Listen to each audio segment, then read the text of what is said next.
Oh man, that's such an absurd combo. Oh, I gotta love this one.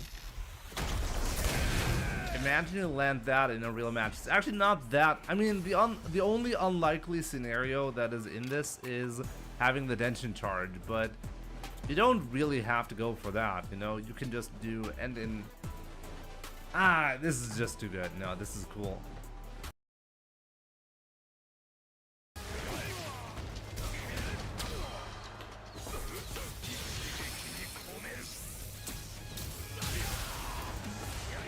No.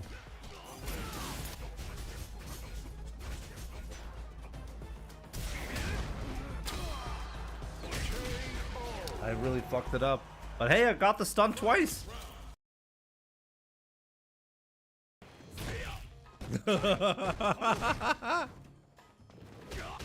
That's amazing. The way you challenged that, unbelievable.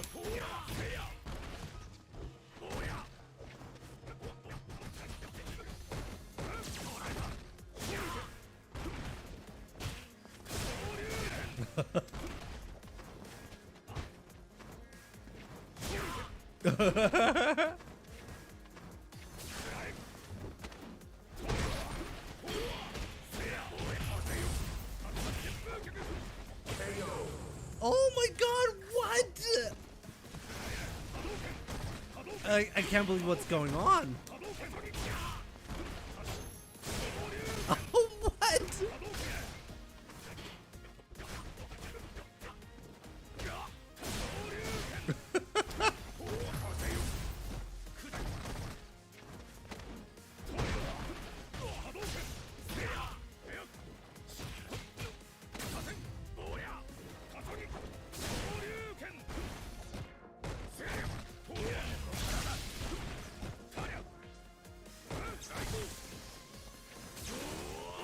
Oh my god, no!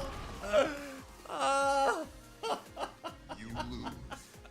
That was the worst game I've lost ever.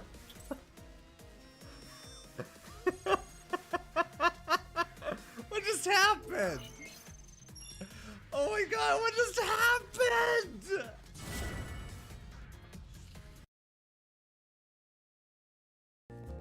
What is this? What even is this? What? Yo, Freedom.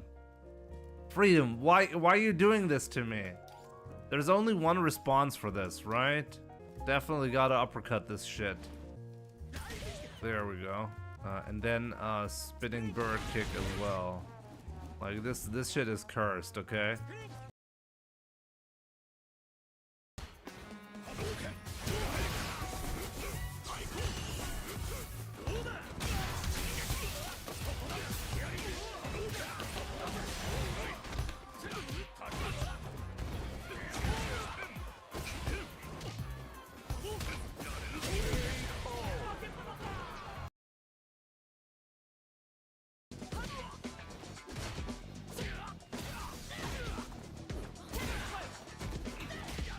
Trying to super.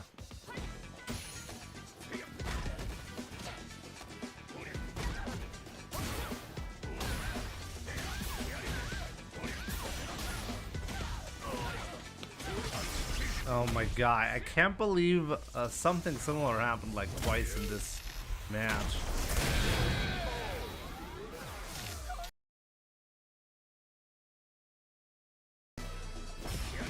Nice.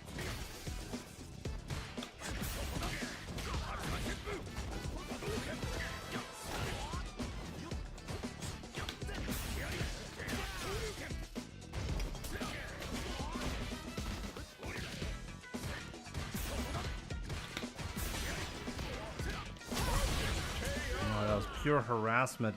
I dropped the back fierce though when I got the medium punch. He could have been dead earlier.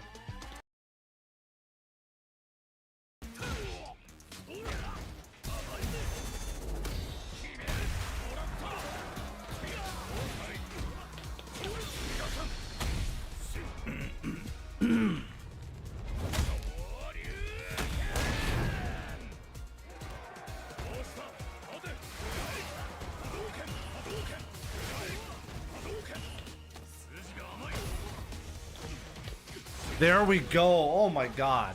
I'm finally getting that full conversion into the full leverage of the corner control. Ah, man, I'm so happy about that.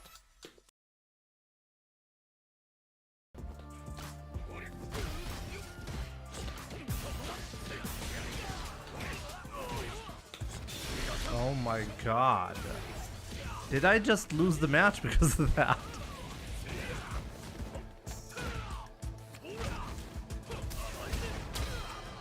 You can actually not kill.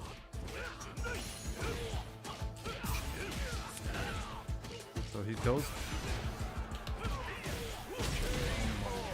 Oh my god, he didn't even have to spend CA. It is legit the worst case scenario that just happened to me. Oh my god.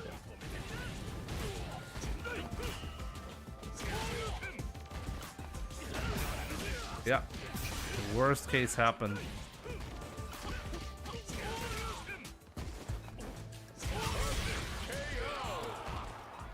All because I've not dropped this specific combo like that in like what?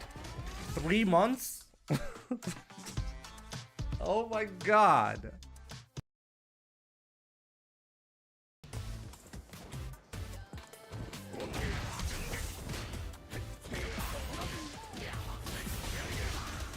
No, I dropped it.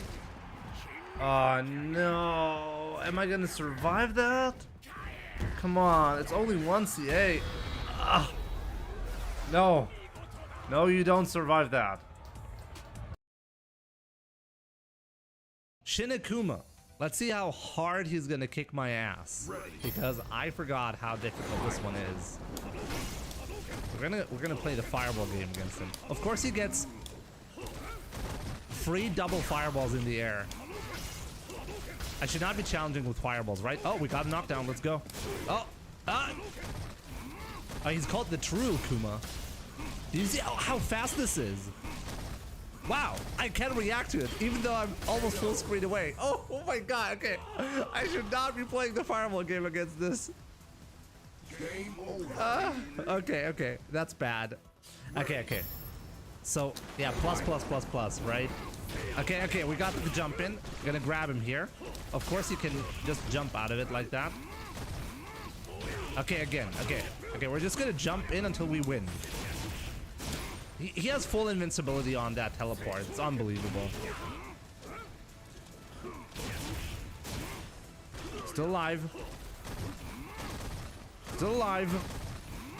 Still alive. I'm completely stuck in the corner right now. I can't do anything.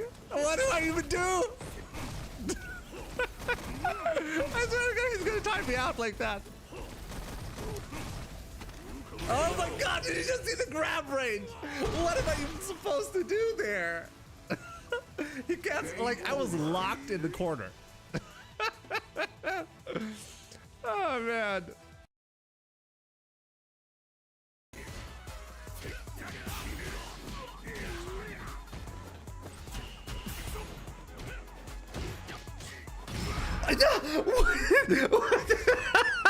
Wait, what just happened there? It completely confused my punish. Oh my god.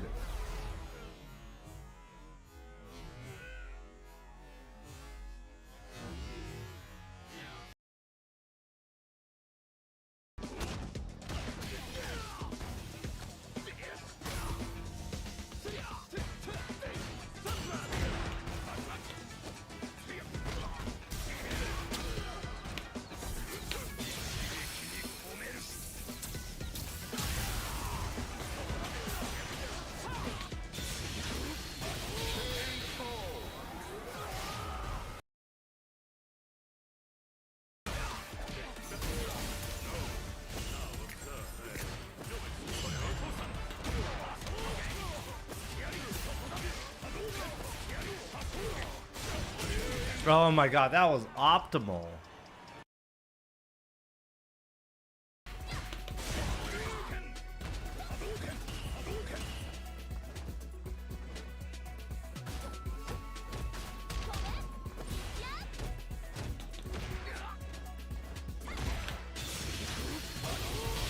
There we go. I think that's legit the very first time ever I get this punish.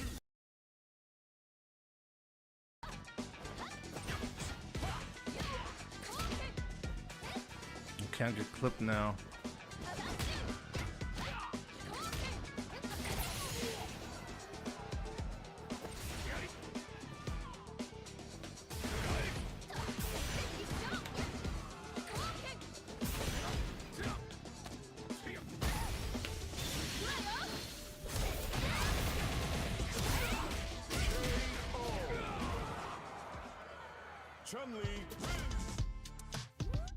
I need a moment. Guys, I need a moment. Look at this glowing effect. This should be like standard.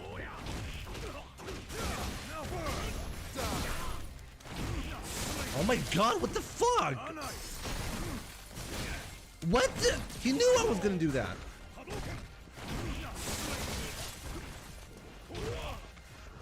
I couldn't.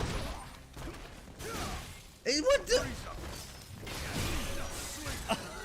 What the hell is this? Oh my god, I got obliterated. I got obliterated.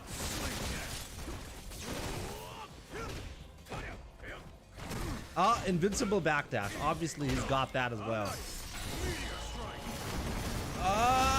What did he just chip me with that? What the fuck? Ow! Come on, dude. Let's go, let's go, let's go. Let's go. Oh, no, he's actually got resurrection.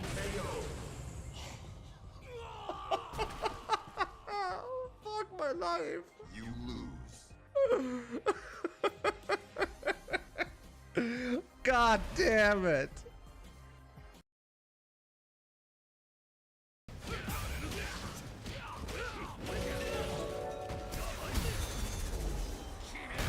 Do this still best to Jimmy.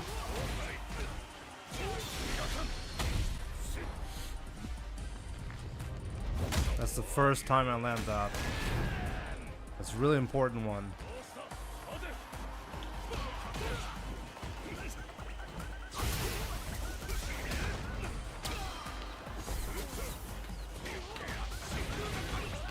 Did you see that? I got that win because of the side switch combo. It's so difficult to do, and I actually got it. Egal, ich hole mir trotzdem Safe Jump. Alter, er ist so frech. So. Ist nicht für den Safe Jump gegangen, er hätte töten können. Er hätte ja für den Heavy Spin gehen können. Aber mal schauen. Und wusstest du, dass Jamie eines der einzigen Chars ist, die mit seinem Drink den Burnout schneller rauskommt? Ja. Oh wow, that's gonna hurt. Das ist auch ein Stück sehr Oh! eher so. Oh, is he dead? Oh, das Is he dead? Scheiße, wie viel Damage Ich glaube, das killt. ist er tot? Boah, Junge, dieser Live-Part. Disgusting! Oh my god, I'm so happy I didn't have to play like that here. Oh my god, let's go.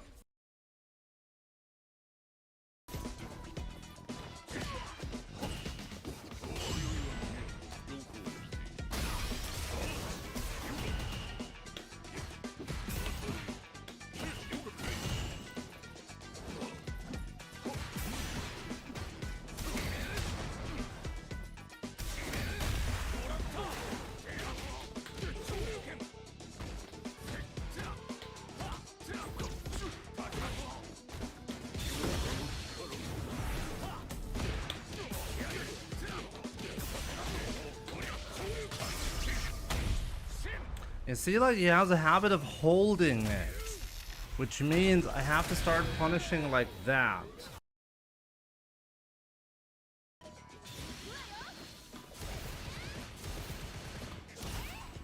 This is gonna be extremely difficult to do.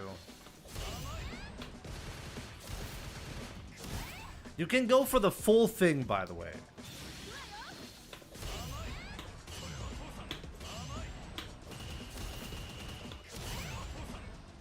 Okay, that was 4.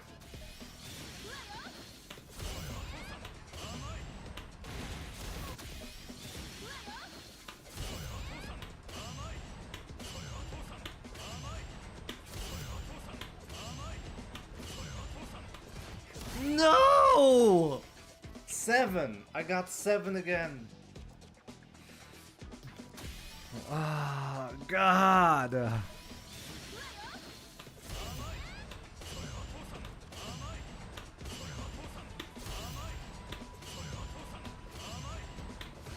No.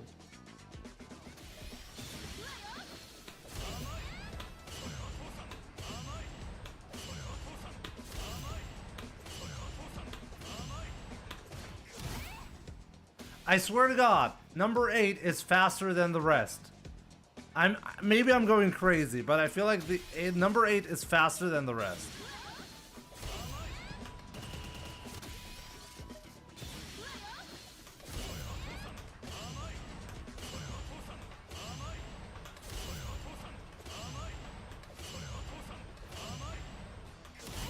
Oh!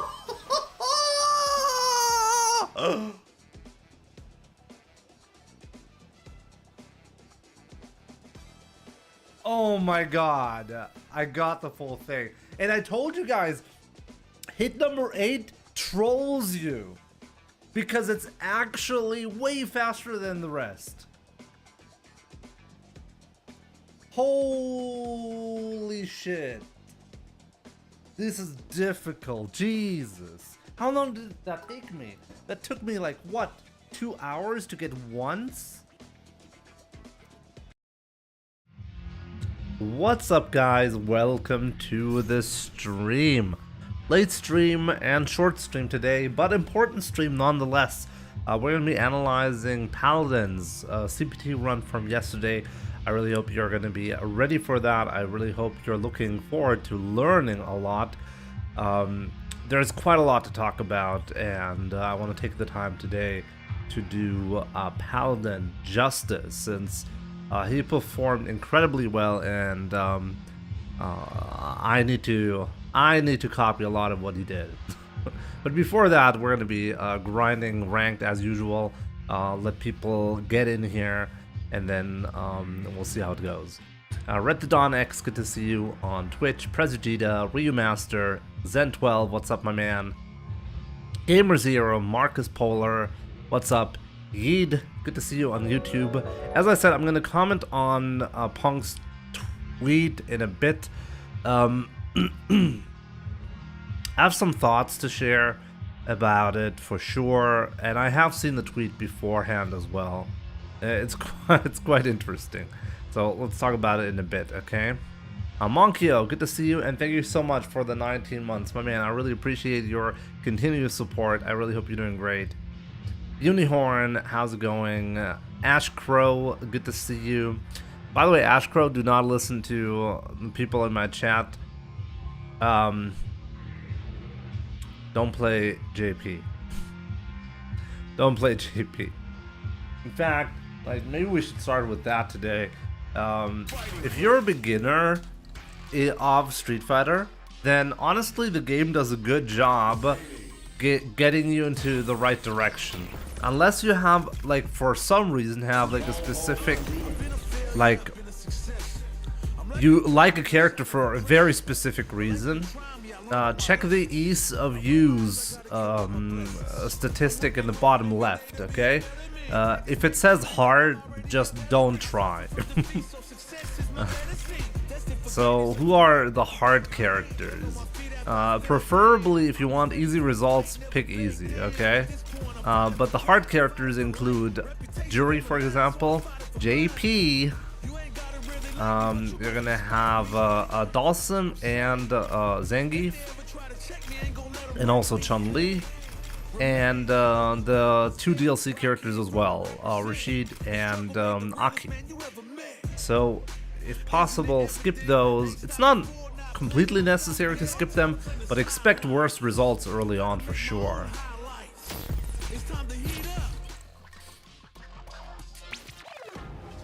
So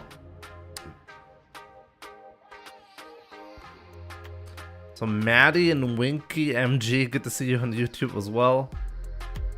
Unihorn, of course, good to see you. Ray's alright, what's up? Yawk, RTA, Steve Yo, what's up?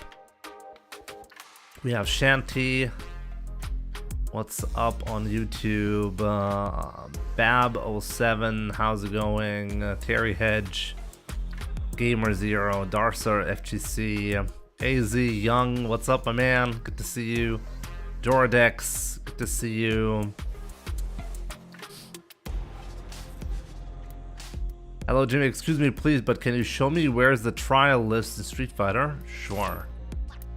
I can show you trials here. Practice. Combo trials. Chera, what's up on YouTube? Third Angle, how's it going?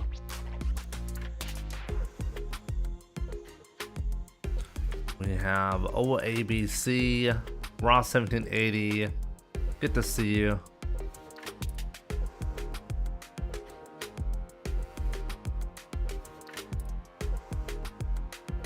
The Supernova, Psycho Kruger, what's up, my man? Big Anime Milkers, great name, good to see you.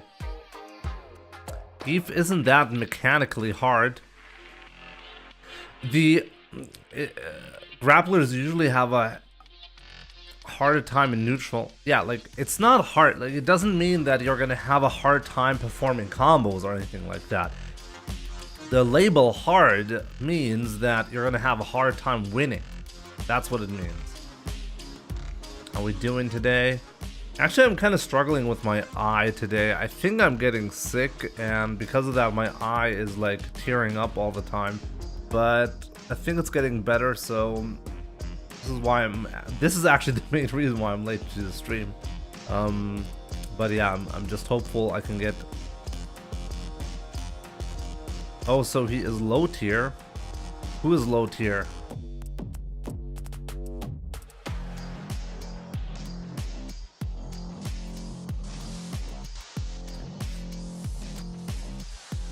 JP is one of the best, if not the best character in the game.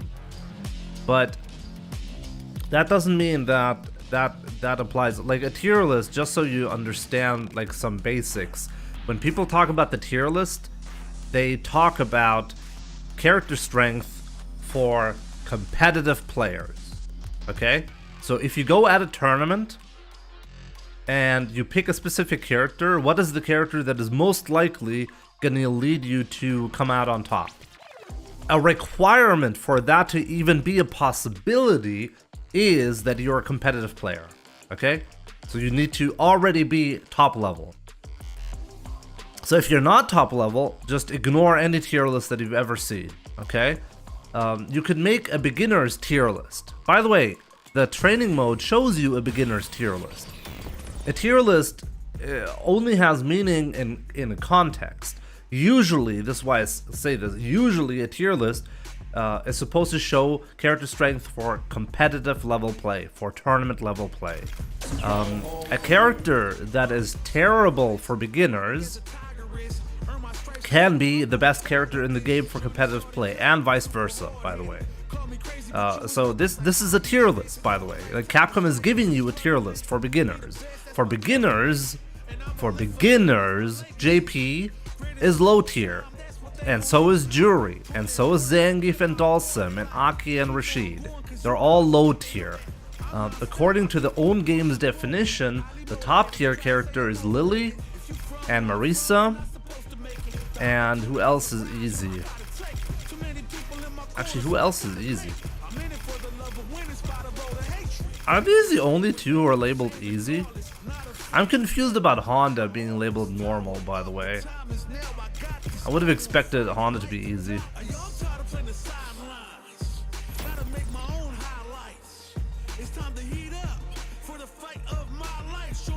Do tier lists exist regardless of skill level? No. No. I mean, the competitive tier list is the closest that we can get to trying to determine what what objectively the best characters are. Okay, but even then, it's impossible.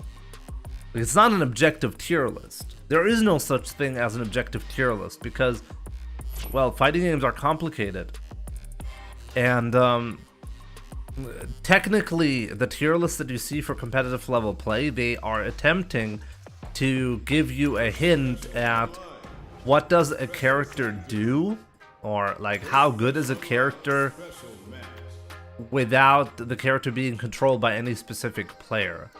Like, what is the probability of, like, what is the potential of the character if he's utilized at maximum capabilities? That's effectively what people want to know, right? How good is the character? But it's impossible to differentiate that from, like, our view of the tier list is always very biased, and we will never be able to get rid of that. Yeah, how good can a character be, essentially? True. It's very complicated, though. What does controlling space mean? I was told I don't poke enough in neutral, but I'm scared of whiffing. Yeah. Sounds like you're not controlling space. Plum. Gotta do that better. I mean, how do you control space? You need to do something that... I see this all the time where people are scared to hit buttons, and myself included, by the way. So you end up giving your opponent a lot of leverage to walk forward, right? Well, you control space by effectively forcing your opponent to not do that. If you're scared to hit a button, then your opponent is controlling space, right? Because you're not willing to utilize the space in front of you because you're scared of your opponent's capabilities, right? That's controlling space. And whoever controls space better wins, usually. That's actually true. I guess this is a good segue to Punk's tweet. Let me just open up Punk's tweet so we can have, like, I don't want to, like, have it be a major part of the discussion, but it's an interesting tweet. So much so that I feel like I should at least talk about it a little bit.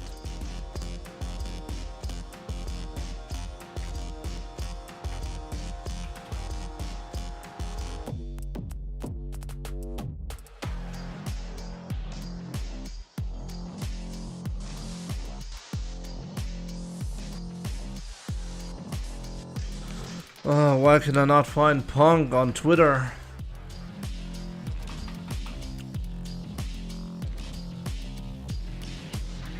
It's like, seriously, how do I find Punk on Twitter?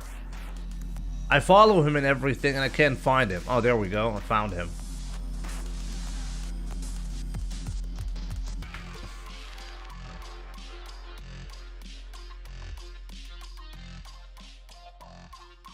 Type in salt.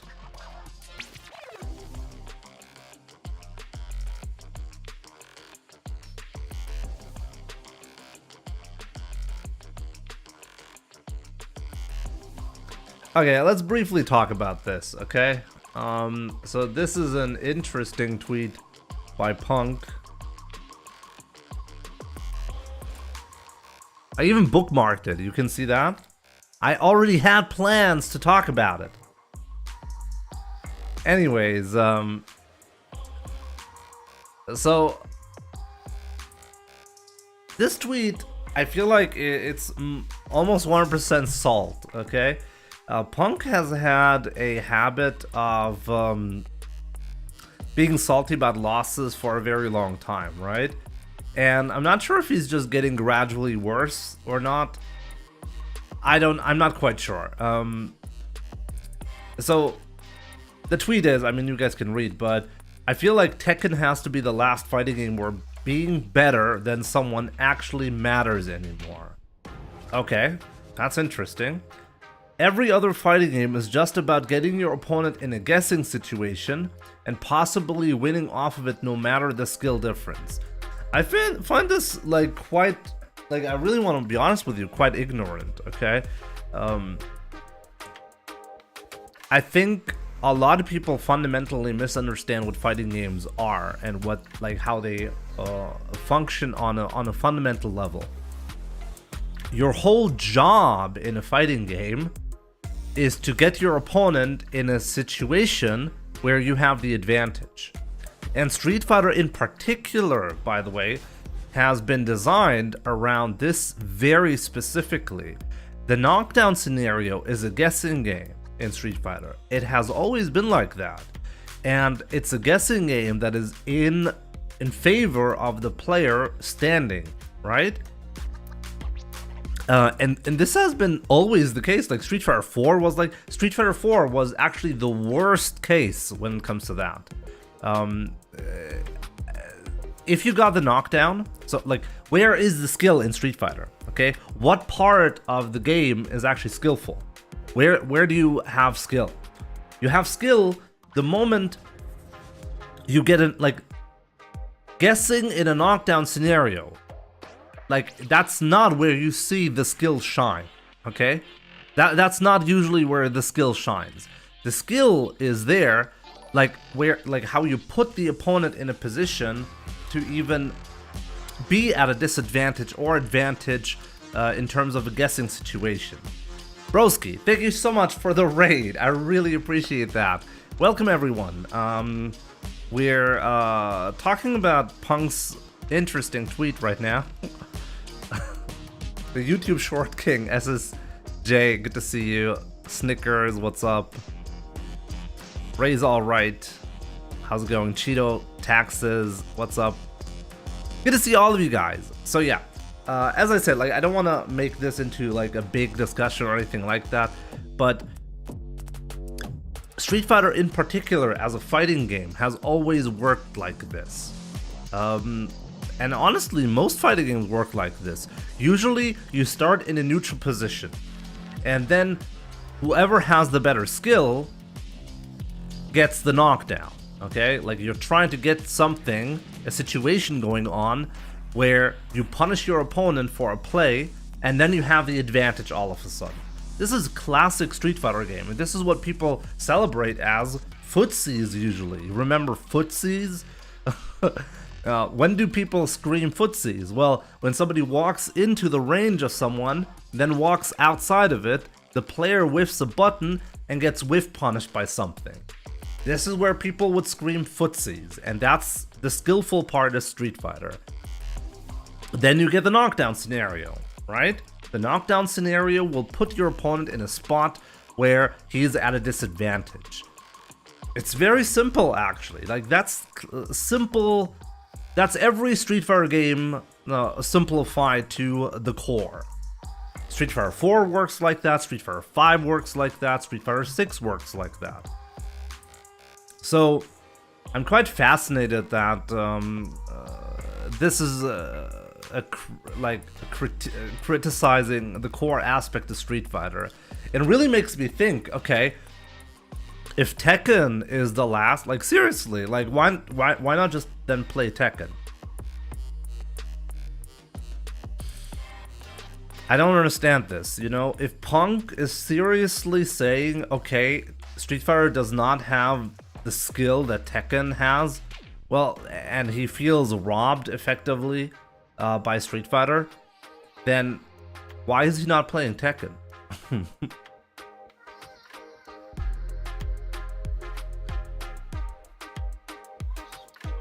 I wanna say, like, I'm a big fan of Punk, okay? Honestly, in the Street Fighter 5 era, he was my favorite player. I want to be completely, like, I don't want to hate on Punk, okay? I think he's the most entertaining player to watch inside and potentially outside of the game as well. And maybe this is part of it as well, Assault. But I just can't help but take a tweet like this and then, like, okay, really? This is your issue? Like, every Street Fighter game works like this. Like, every other fighting game is just about getting your opponent in a guessing situation. Exactly. This is what the game is about. Since Street Fighter 4, since Street Fighter 2, this has always been the case. Actually, Street Fighter 2 was a crazy game in its own way. But let's just make the cutoff point Street Fighter 4. The knockdown game is what you want to get at. You want to get your opponent knocked down and then take advantage of the situation and spiral that out of control, and get the win off of that. This is the essence of Street Fighter. So yeah, I'm not quite sure why would you complain about that specifically in Street Fighter 6. I know he's salty. I know he's salty, guys.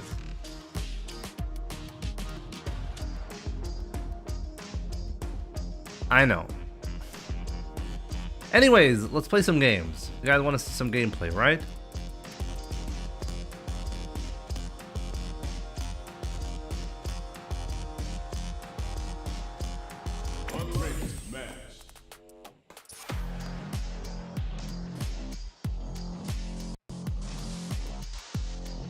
I want to see 2000 MR. I'm gonna get to that, okay? I'm currently making the transition to hitbox, so bear with me for struggling with basic stuff still.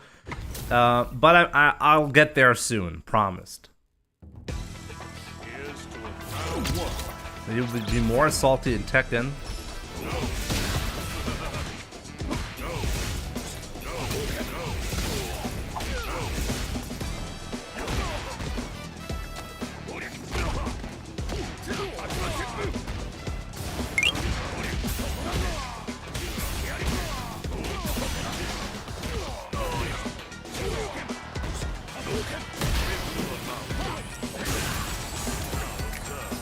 Yo, that was interesting. You see that shit?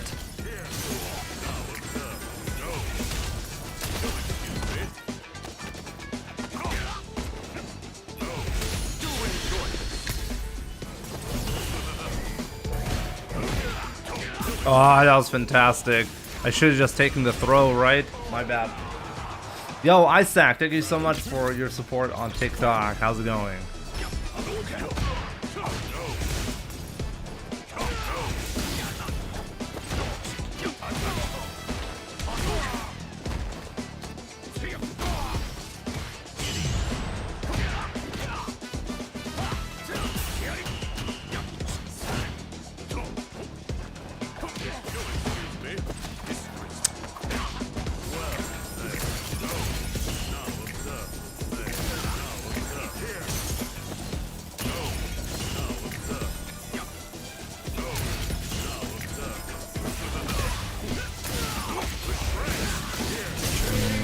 Bad. Ah, tough warm-up match for today. This is legit my first match, by the way.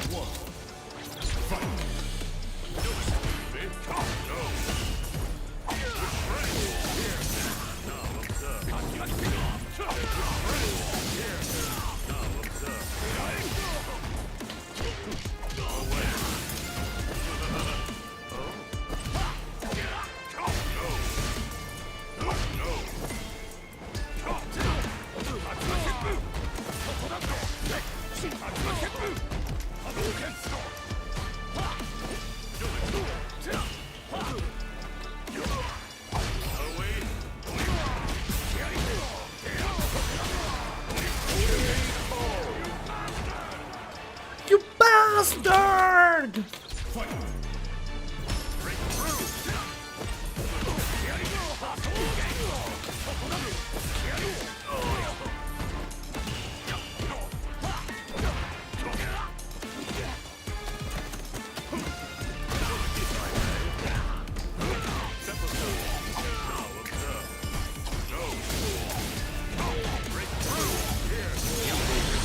Oh wow, he really wants to see me dead, guys. He really wants to see me dead. Okay. I actually tried to parry the eye. I must have been off by like a frame.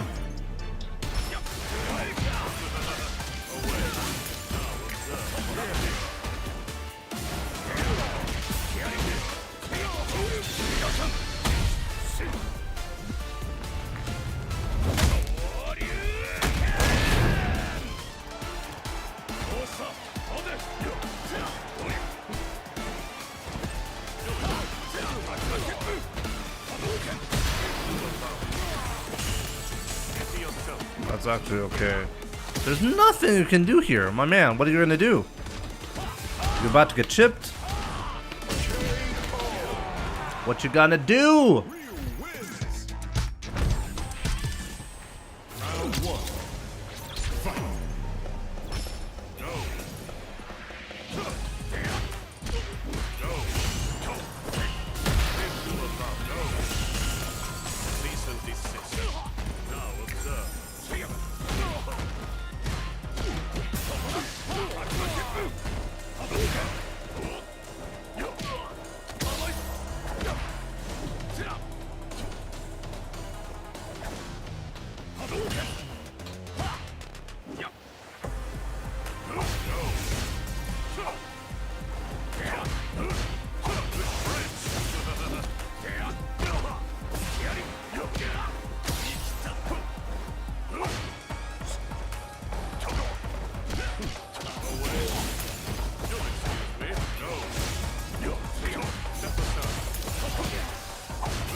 I was about to get chipped. Yo, Crane, thank you so much for the sub, my man. Appreciate it.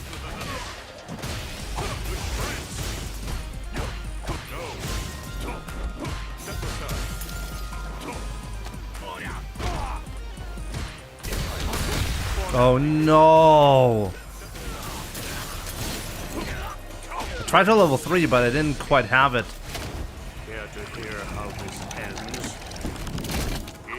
Yo, Crane, thank you so much for your support on Twitch.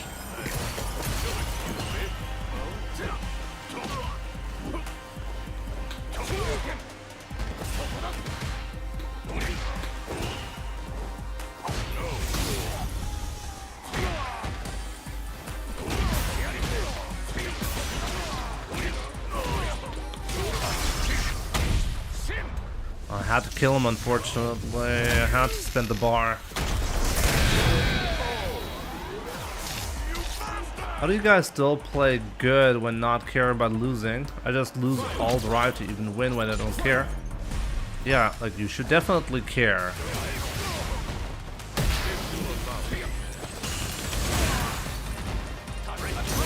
Wow.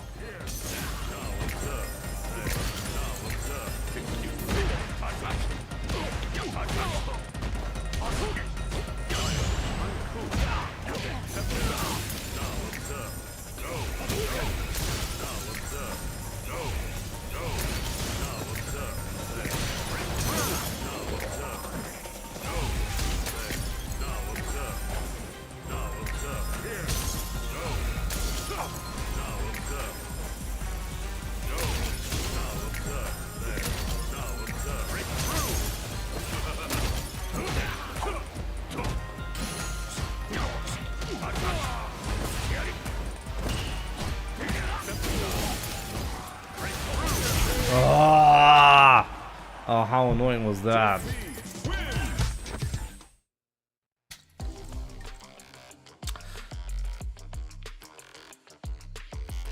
Would have been nicer if Paladin had won the whole thing. I'm gonna comment on that, watching his matches. By the way, do you guys know if his matches are still visible, like viewable inside of the game? That would be optimal, because then I could show it on all platforms, including TikTok.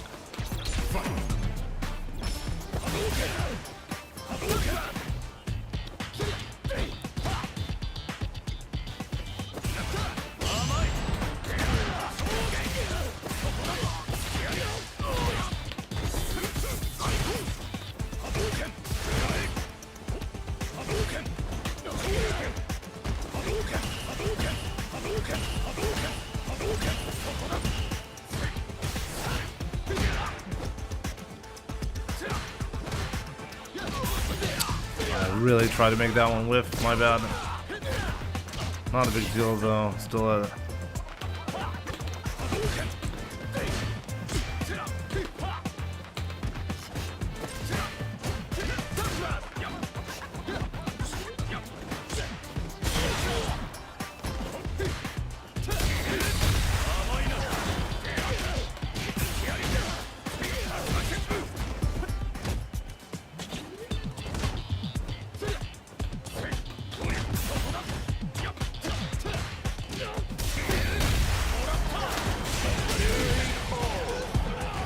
This Luke fit is cursed. I kind of have to agree on that.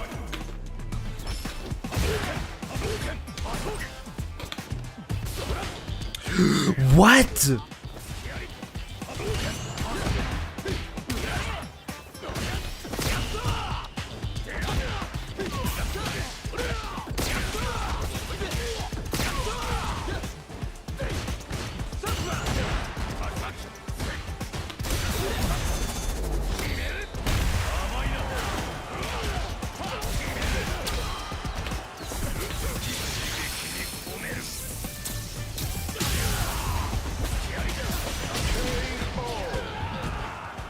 There we go. Yo, Roland, what's up? Good to see you. How's it going?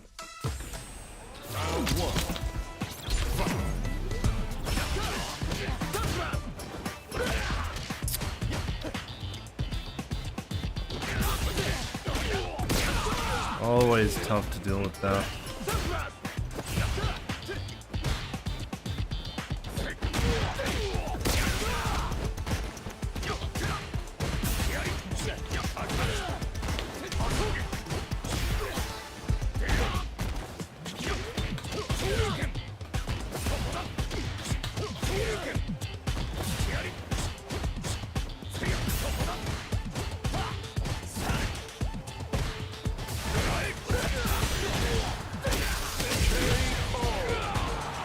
I almost clipped him before he got the hit. I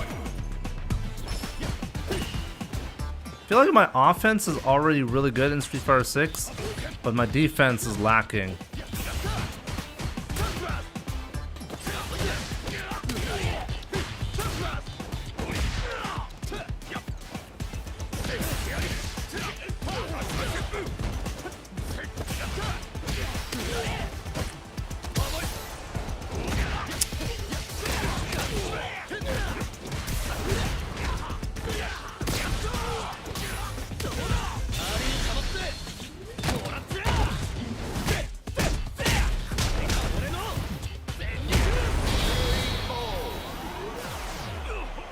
People tend to have better attacking than defense. Yeah, I agree. Tantan and Killaman on TikTok. Good to see you. I honestly wish Ryu had better fireballs. It would be so good. It's easy to make a character broken if you give him too, like, if his fireballs are too good.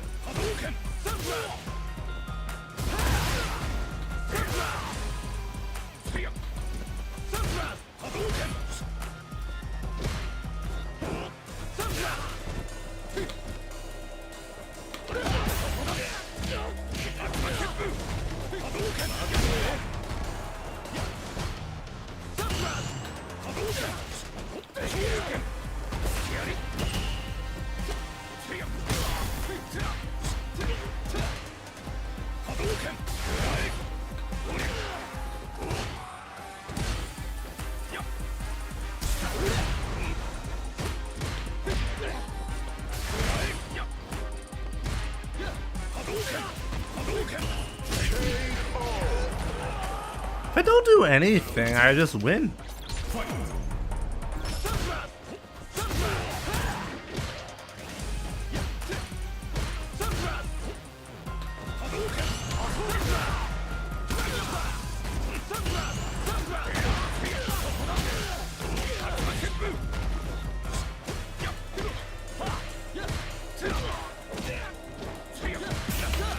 Oh, I tried that TXDP there.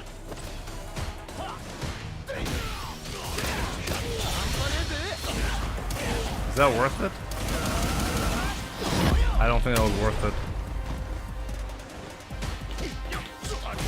Could have potentially killed.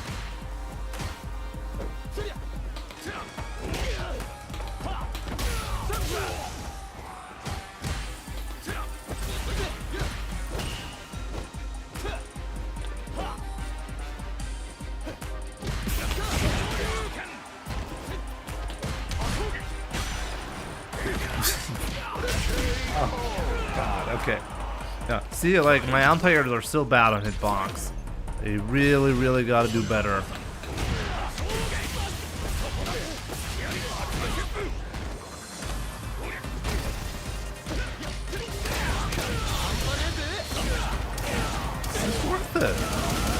I see this, I'm like, this is just not worth it.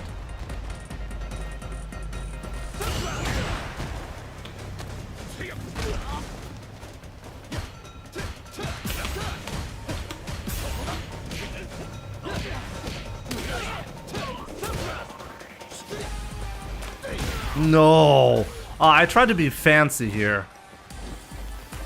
Got punished in the ultimate way. I attempted to do a medium DP into a level 3. But on hitbox,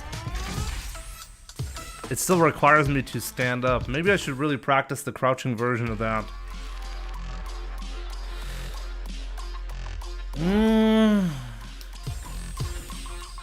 Jimmy, do you have any stun combos that start with level 2? Well, if I decide to go for a level 2, then after the stun, the optimal way to incorporate the level 2 is at the very start. So I'm not sure I understand the question.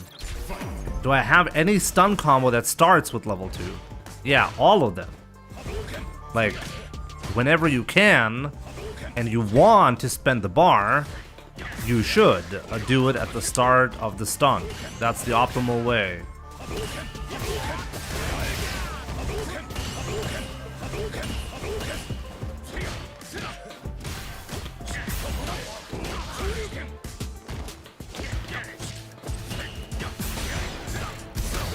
Aw, I tried level 1, failed.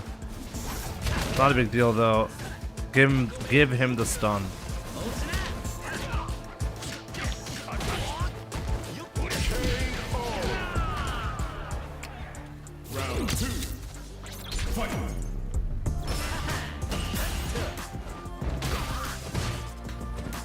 That was good.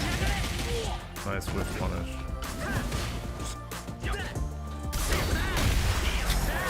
What? Okay.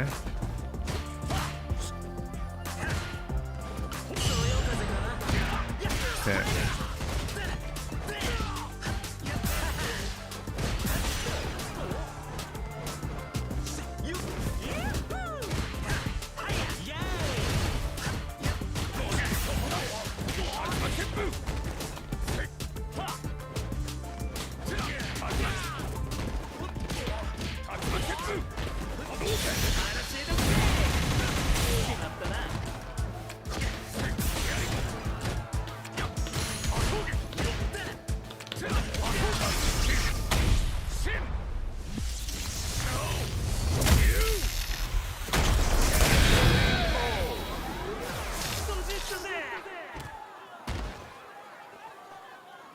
Ryu wins.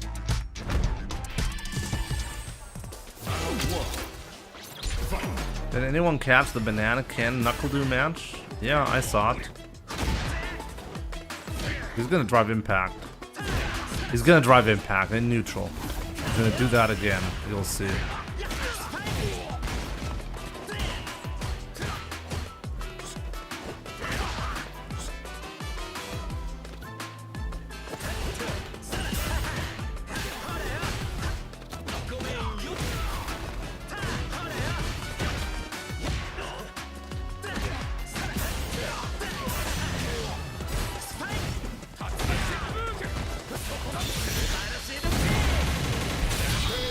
Shouldn't have done an empty one. Could have killed him on an empty. Round 2. Fight.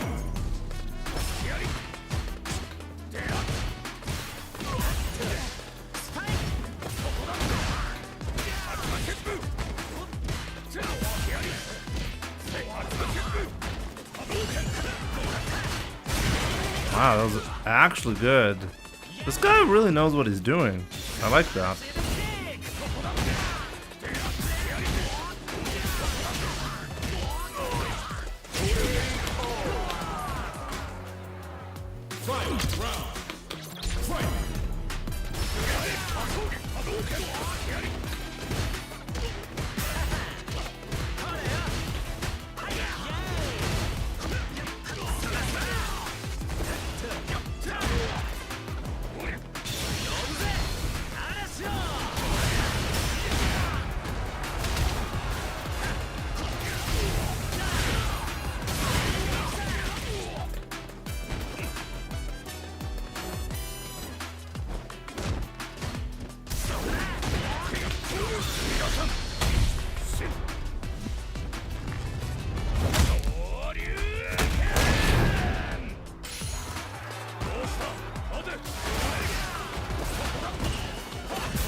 Okay.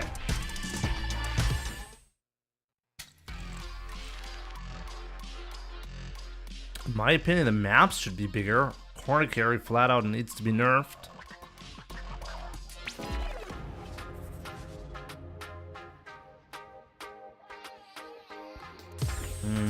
I really never felt that way. If you make maps a lot longer, then they become less impactful, right? In Street Fighter, if you make like a bad decision like twice, you're basically in the corner, right? I don't think there's anything fundamentally wrong with that. Oh, I'm gonna get my run back here. Let's go.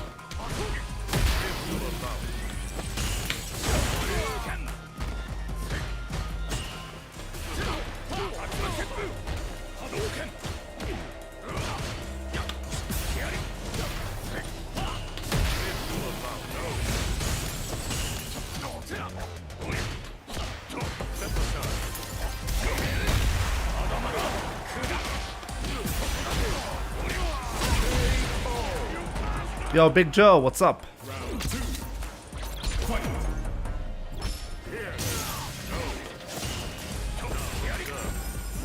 Oh, I was so close.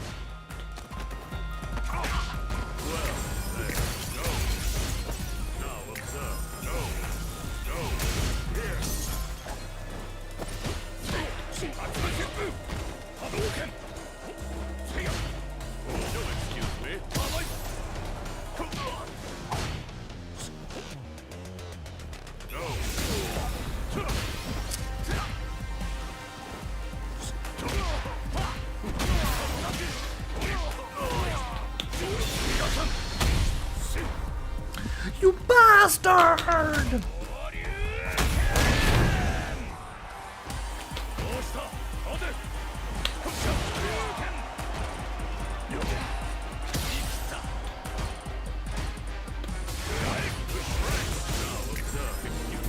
Oh no!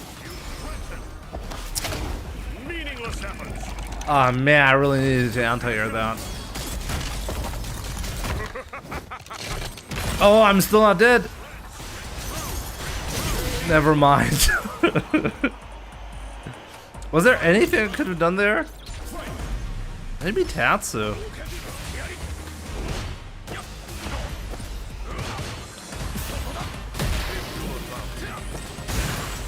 Oops. Am I really gonna lose here?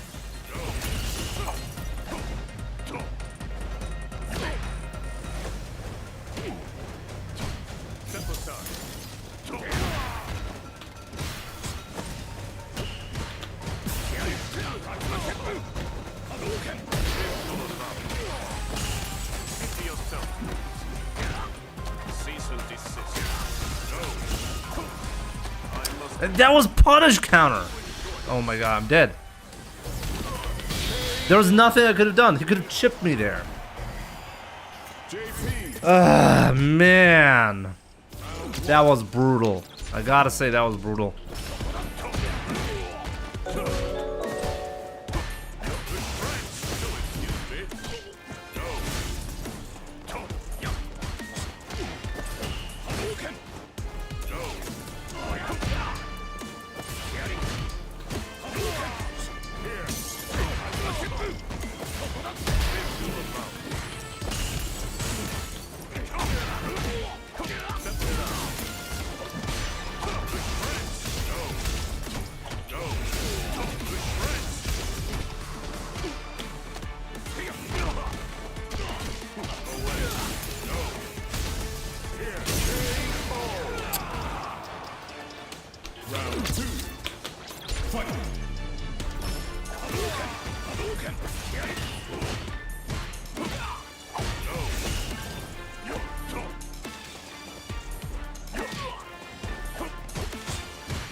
Of course. Guys, I'm not Knuckle Dude. Unfortunately, if I do the same thing, I actually get clipped. Sorry guys, I'm not Knuckle-Doo. Knuckle-Doo is the only one. Did you know that Knuckle-Doo is the only player in the world who actually gets additional invincibility against that move?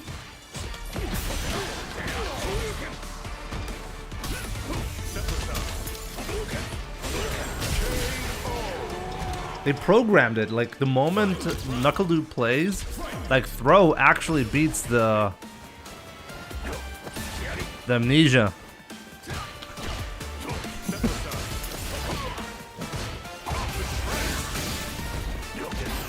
Oh my god, no!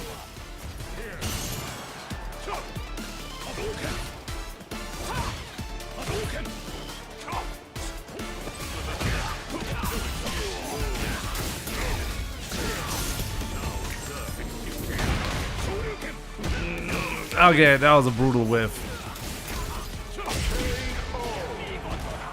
So that works, it's just that I have to do it a little bit earlier. I think if they change JP's level 2, he wouldn't be that bad. You mean he wouldn't be that good? How's the legend grind going? It's going okay. Around 1800, 200 more points. How many sets can you play if you sub?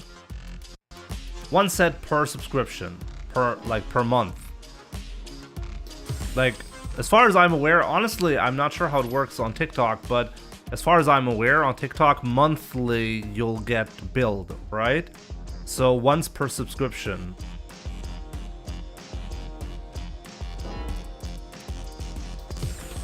Oh god, I accidentally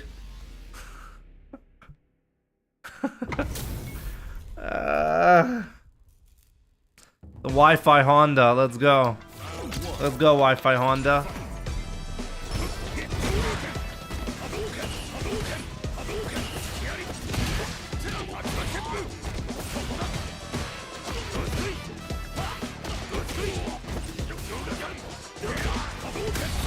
Oh, wow.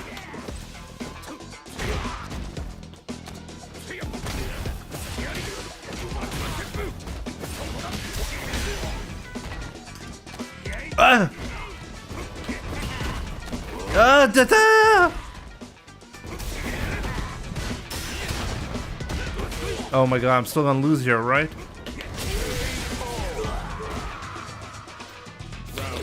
Got him!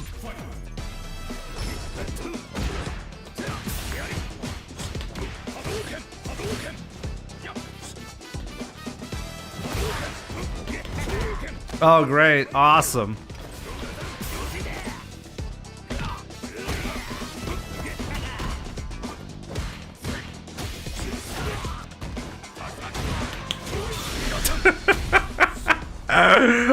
That's such a stupid combo to land. I feel like an idiot landing that every time.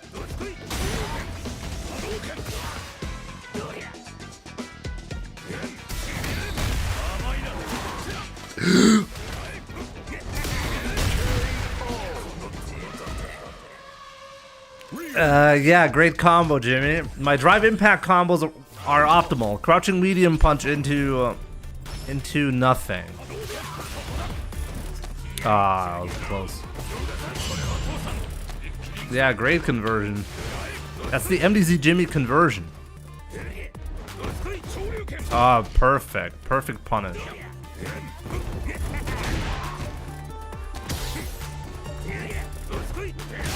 Oh wow, that was not a...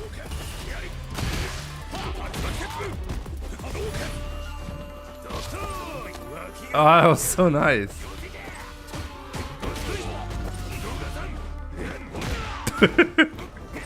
This Honda. Big fan of this Honda.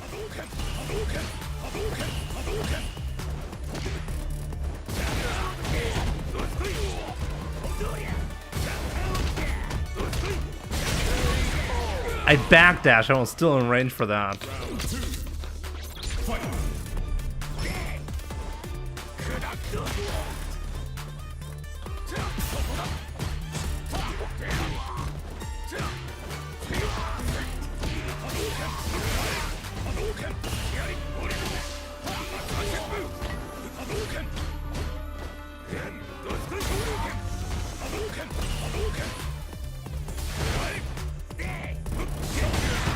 perfect, Jimmy, perfect.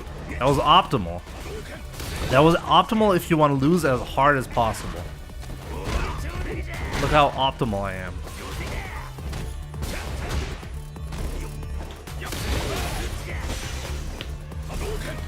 Oh my god. Can't lose to Wi-Fi Honda, guys.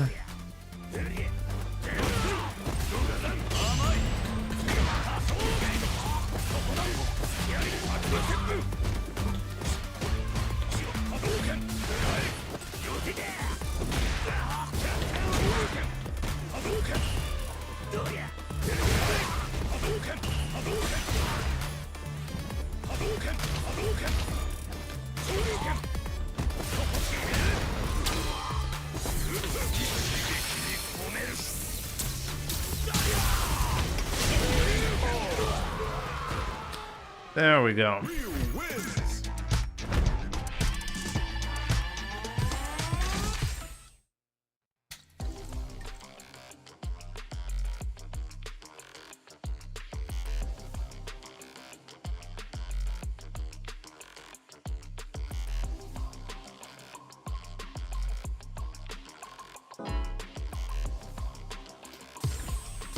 Here comes a new challenger. Yo, Oscar Boy, D-Bab, welcome on TikTok. I only do matches against subscribers on TikTok or Twitch or members on YouTube. For those who are asking, I understand, like, sometimes there are, like, you can get a free match through sponsored content. But most of the time, if you want to have a guaranteed match against me, this is the way to go.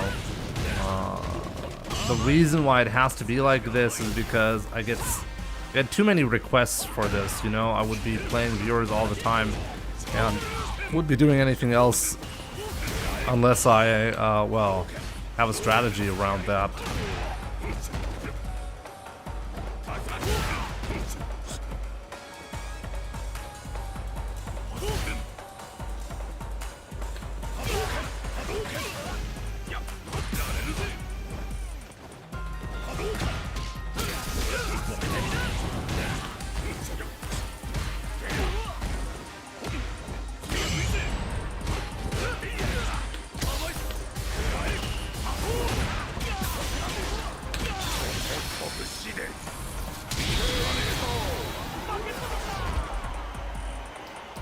Round 2. Fight.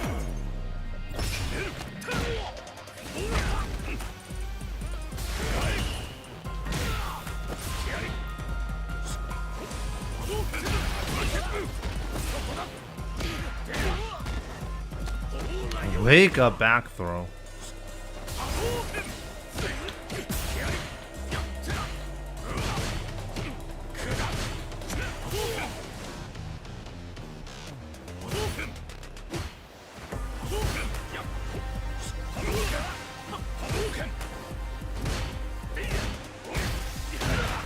Nice block.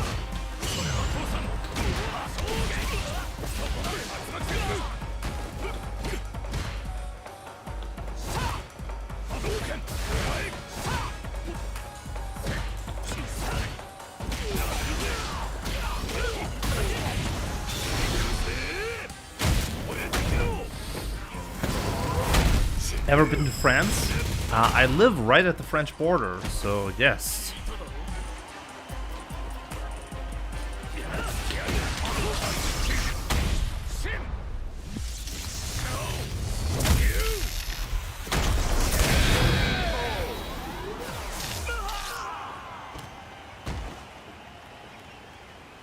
Ryu wins.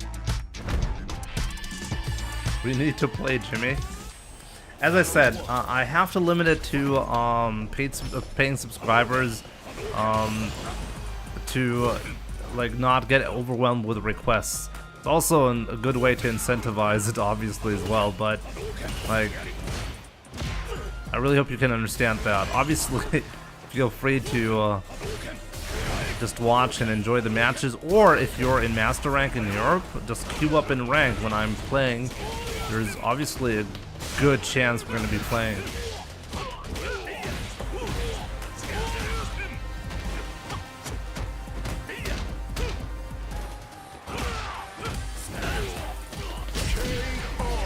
Where have I been to France? Oh, well, all of the major cities, I guess, at this point.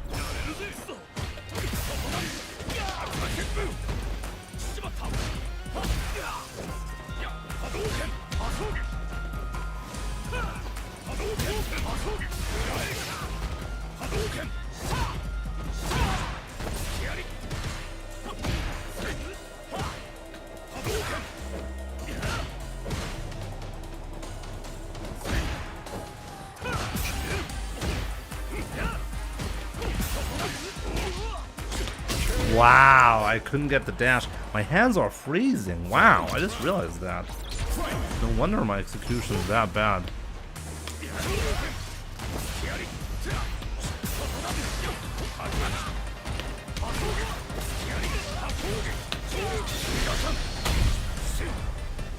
I think that's the first time I get the proper pickup there.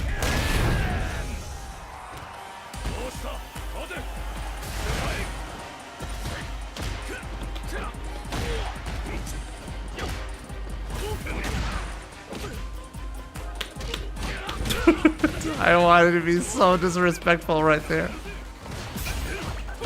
No! No, don't! No, don't!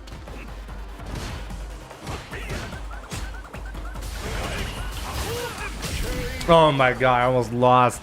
I was literally walking up to him and EXDPing. Walk up EXDP was coming right there. Okay, guys, I think it's time to, what do you think about Legend Rank? It's well designed, Amaru. It's well designed because the MR system itself is very skillful. Like, if somebody is stuck at a specific point value, that's an indication of plateauing somewhere, you know? And if you get better at the game, you get rewarded by the game instantly. You don't have to grind in a big fashion. I really like the system. It really properly shows your skill.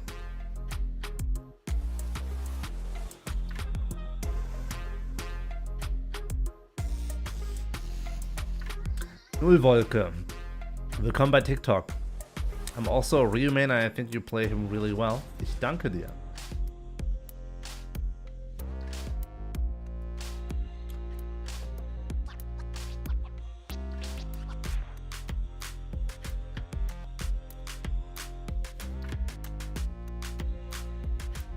Okay, so let's check Paladin's matches. Let's check Paladin's matches. Now, the first thing that I need to do is I really hope I can find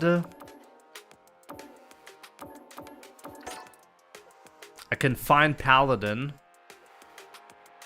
Am I friends with Paladin?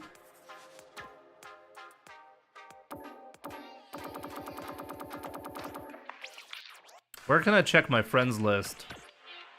Oh, here's my friends list. Is Paladin my friend? I think Paladin is not my friend. Feels bad, man.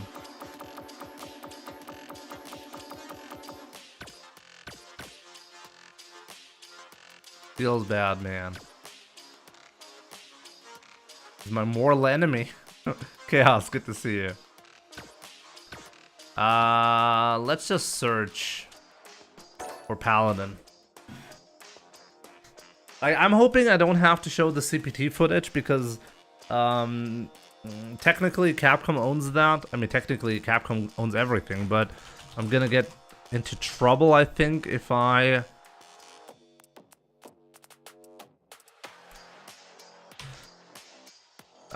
let's just search for Paladin. I have no idea what he's actually... what his name is.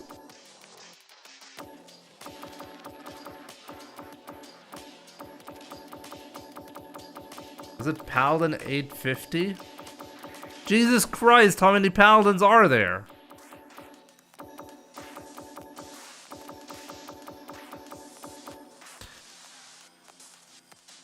let me check real quick. What was the CPT name that Paladin chose? I'll figure it out real quick. Give me a second.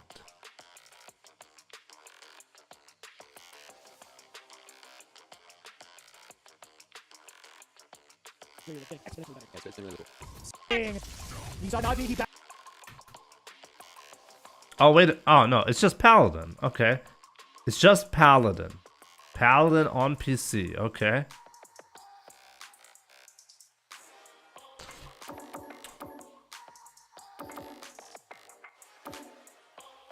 Wait, what? It's what?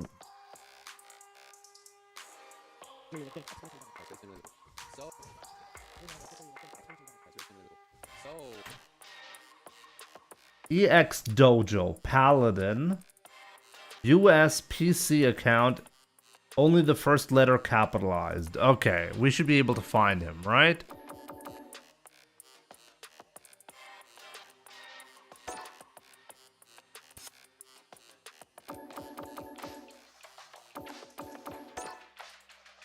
That's not him.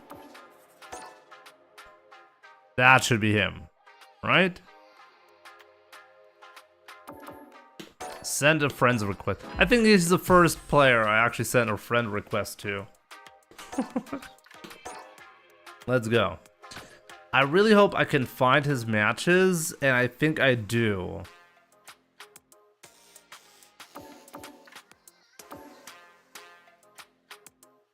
Because his last match was against Paladin, against Knuckledew. Can you, like, oh,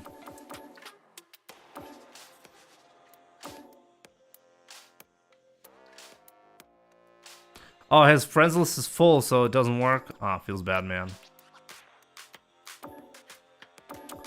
Oh, wait a minute. We can even take a look at Idom's matches as well. Oh, I was not aware of that. Oh, that's fantastic.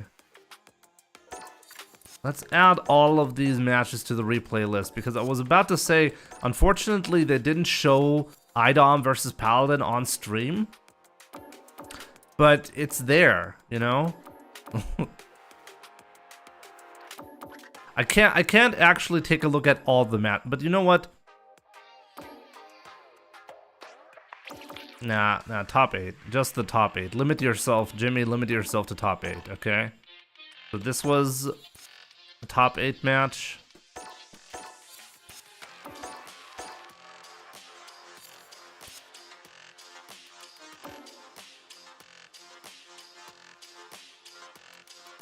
Wait a minute, this can't possibly be correct. This couldn't possibly be correct what I'm doing here, right?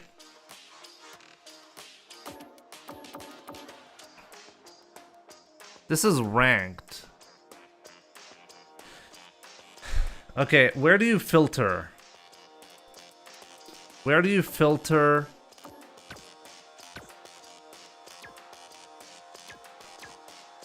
Room matches, there we are.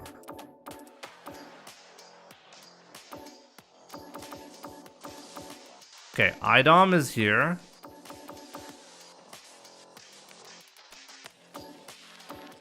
These 3 matches are the CPT matches, correct?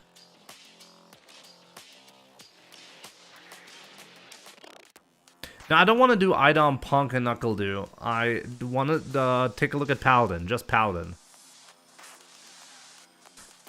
Like, I actually don't have the time to do to take a look at all of the matches. Maybe I should split it up. Maybe next time we can take a look at at Punk and the other matches as well.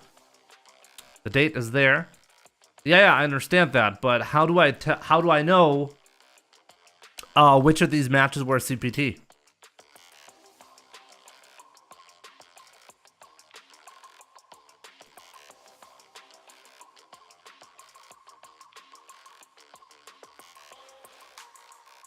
Oh, wait a minute. He lost 3-2. Oh, my bad. Oh, my God. I'm so stupid, guys.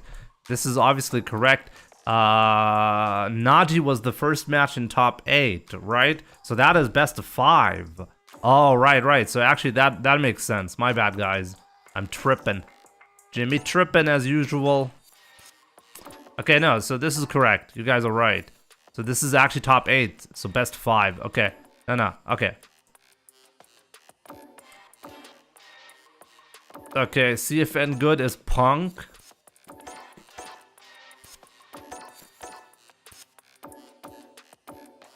And then we have Knuckle Do. Okay, no, this is correct.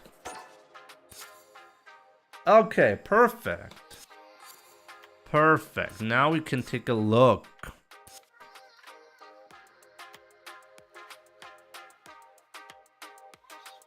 Speaking about techniques, something like that. Please, what do you think about Ending Walker Ryu compared with you?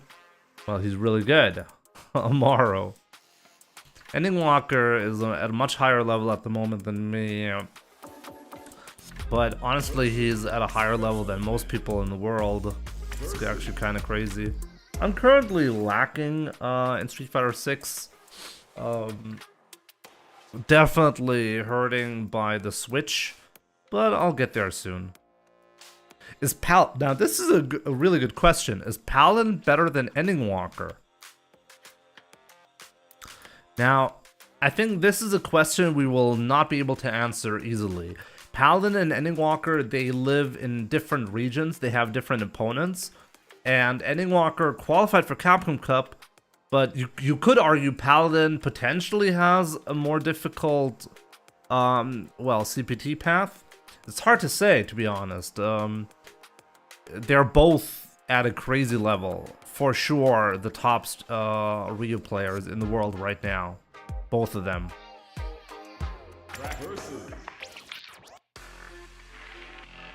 They were on call with each other during the tournament. I can actually see that. Ending Walker coaches Paladin. I can actually totally see that. Anyways, let's take a look.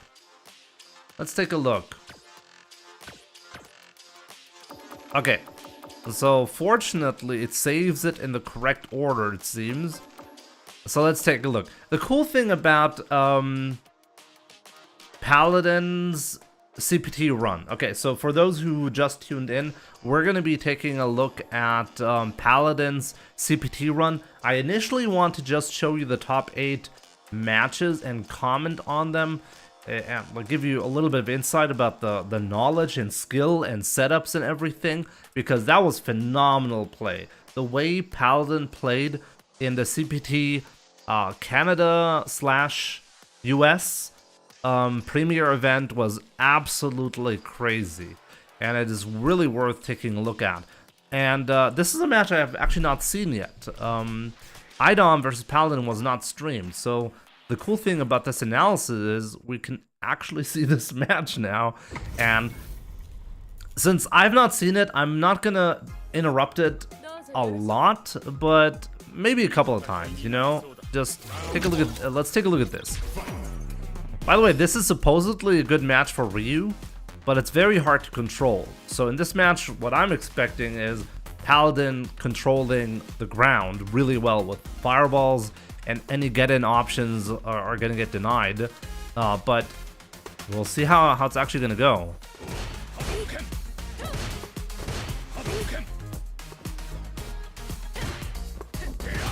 It's actually quite interesting. Paladin so far only using standing fears, and he's not actually going for a real zoning match, but instead he's trying to whiff punch with that fears.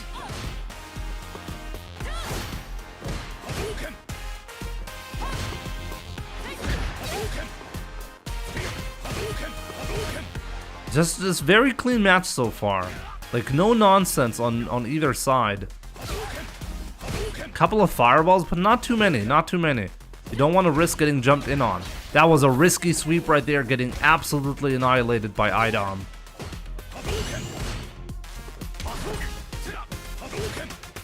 The light Hashogeki as a fireball bait. Great whiff punish by Idom right there. They're actually playing footsies instead of like... Yeah, see that was a bait. And Idom took the bait, but it was too hard to anti-air.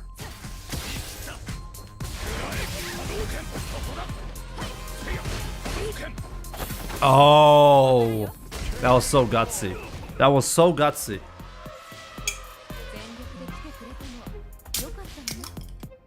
Round 2. Fight.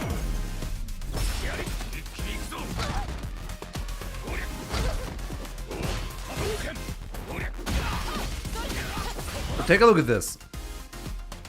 This is the first drive rush that Paladin did, and was attempted to get perfect parried by Idom, but got wrecked right there. This is a really nice sequence from Paladin. This is the risk of the Fierce, by the way. Like, Paladin just tried to do one Fierce, and he got jumped in on as a result, and lost all of the space here. But bam! Great punish, medium donkey kick. Oh no! What?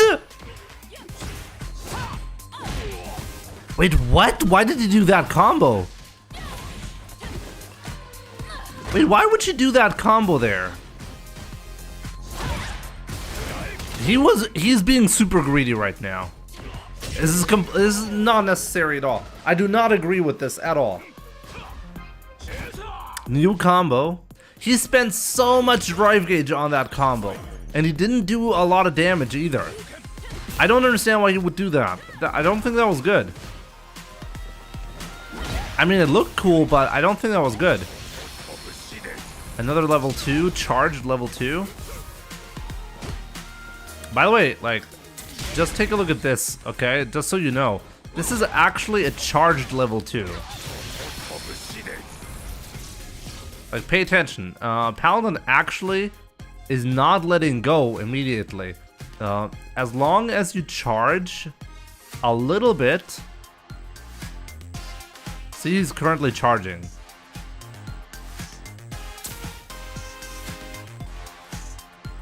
And now he let go. So this is level 2 of the level 2. Yeah, from heavies you can do a charge. Some heavies are more difficult than others. Like the back Fierce, for example, is somewhat easy. The standing Fierce is a bit more difficult. So this will do extra damage if you hold it a little bit before letting go.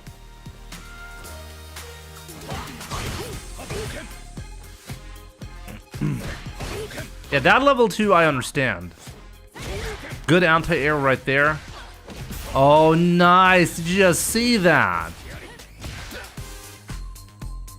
Medium punch put him in a plus 13 spot. Even though that was a trade on what was that a trade? Let me check again. What button did he press?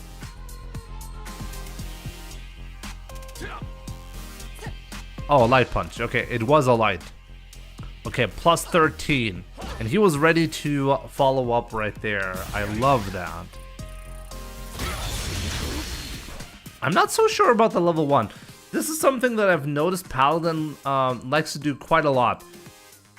He likes to spend super very early on to get a bit more damage and not like worry about the drive gauge too much. He doesn't like to burn himself out. Like, even if he can potentially kill, he will prioritize having more than 2 bars. Oh, nice. That was actually a crazy block. I find the approach fascinating by Paladin. Like, he will never gamble his life in this instance. He will always try to get the guaranteed stuff. He will use a super instead of a drive rush cancel to not burn out. Always, always. Round 1. Fight.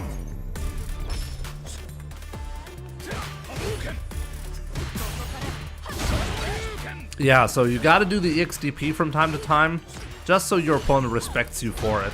That was a great punish right there. So now Paladin is at 2 bars. He's not gonna spend any meter anymore until he rebuilds it somehow. Nice DP. Now he's gonna do it though. See, he can kill, so now he's gonna burn himself out. Only on the guaranteed spots. That's the skillful way.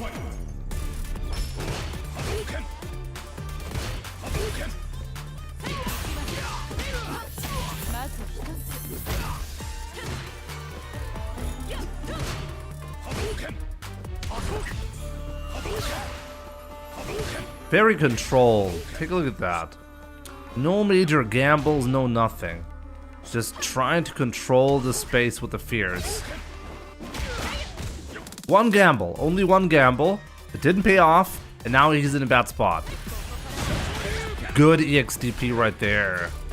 Great interruption by Idom though. Very even. Oh, any hit killed from both players, and Idom got it first.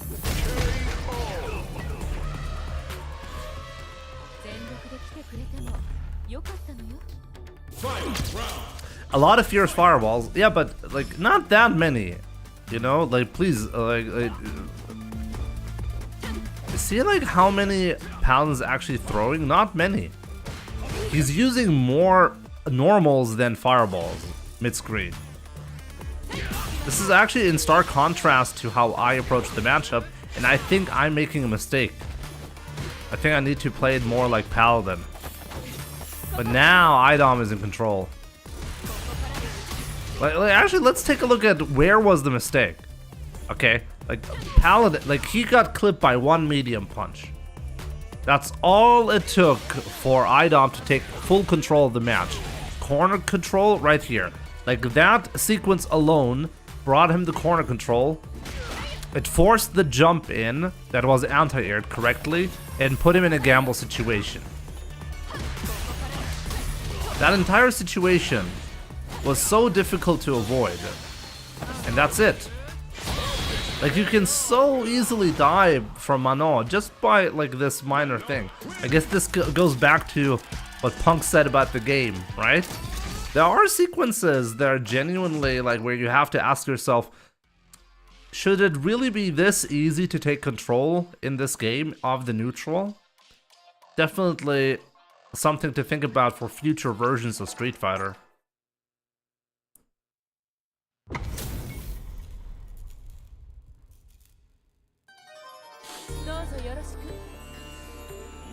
Round 1. Fight.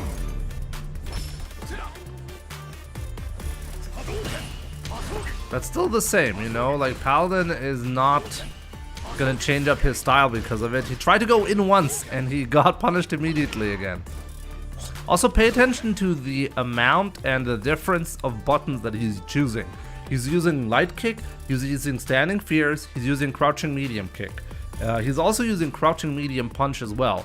And all of that is just so that Idom does not get used to the buttons that he's using and counters them appropriately. It's more difficult to counter if you can't 100% be sure what button the opponent is pressing.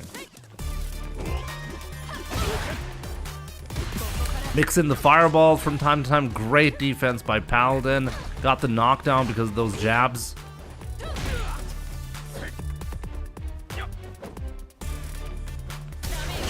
Oh my god. Yeah, burn him out. That combo is only there to do drive gauge damage. Take a look at that. Idom has more than 3 bars of drive gauge. Paladin knows from a perfect parry, he's not going to deal a lot of damage. Okay? So he can deal all of the damage to the drive gauge though. Almost burned out, just from that. And he knows. Like, Idom knows this is a bad spot all of a sudden, you know? The moment he got parried, he basically died. Round 2. Fight.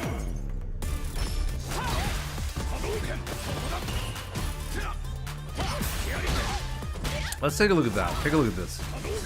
This was a great sequence right there. Paladin whiffed a crouching medium punch. Now he's backing off because he's expecting Idom to go in after seeing that whiff. Now he took a little step back and started crouching again because he knew either Idom pressed a button early and he might get a whiff punish here, or Idom is continuously walking forward and might get clipped by this crouching medium punch right here. It's very smart, and he's buffering it into a drive rush cancel. That was not a reaction. That is just okay. In case he gets clipped here, the drive rush cancel is gonna give me even more. Also, take a look at that. Medium Tatsu always gives you a setup into a light fireball afterwards. So when you land light fireball right away, puts the opponent into a meaty fireball situation. You're +3 on block here.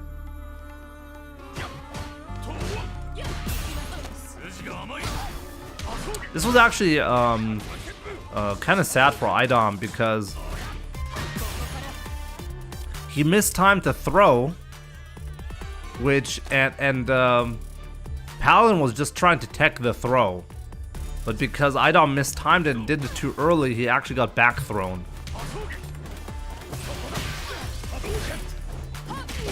Wow, that was still down to air.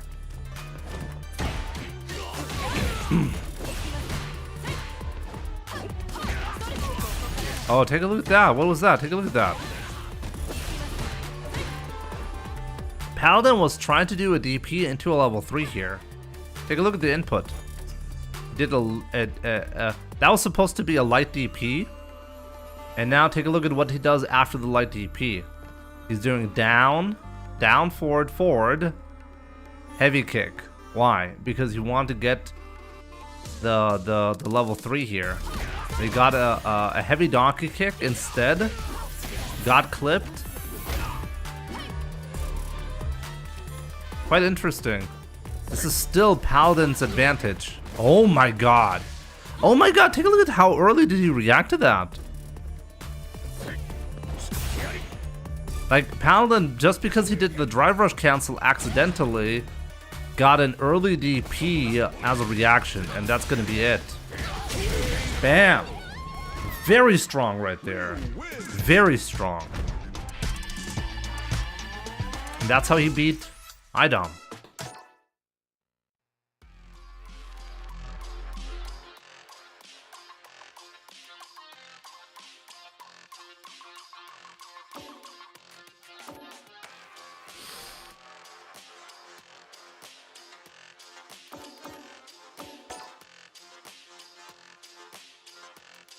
Paladin did play Street Fighter V as far as I can tell, but you have to keep in mind, when Street Fighter V came out, Paladin was 8 or 9 years old, okay? He's 16 years old at the moment, okay? But when Street Fighter V came out, he was 8.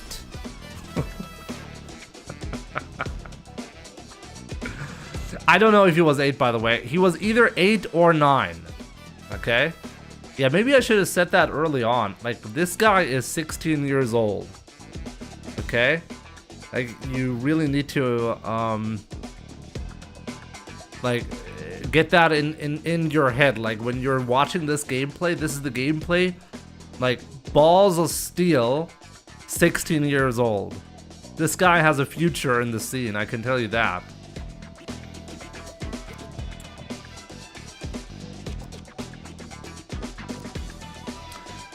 Street Fighter V came out 7 years ago. Well, almost 8 years ago, though, now. We can't tell for sure if he was 8 or 9. Unless you know his exact birthday. We don't know.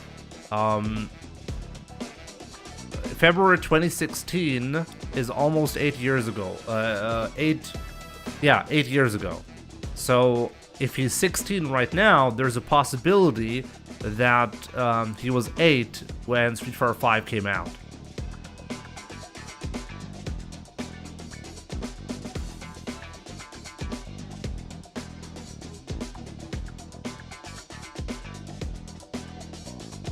Okay. So, by the way, this is top 8. This is the first top 8 match for Paladin right here. This is winner's top 8.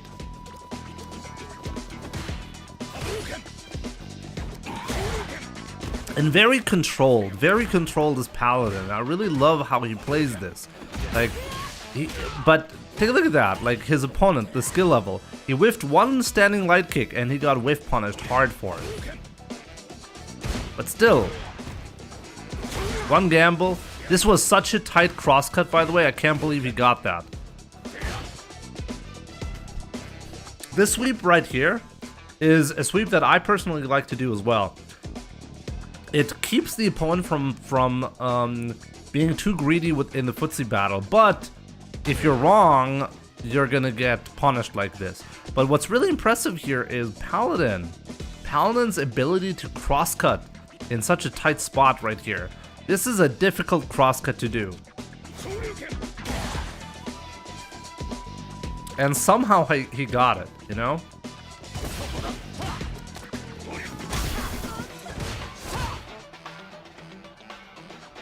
Yo, Paladin, good to see you in chat. I'm busy with school. I wish I could join you in your analysis. Paladin, I'm sure like this is not going to be the last time I'm going to be watching your replays, okay? We will find a moment in a future important event, hopefully in an even more important event for you personally, when you get that first big W. We could do an analysis together if you want to. I'm definitely I'd be happy about that. That would be cool to get your perspective, what you were thinking as well.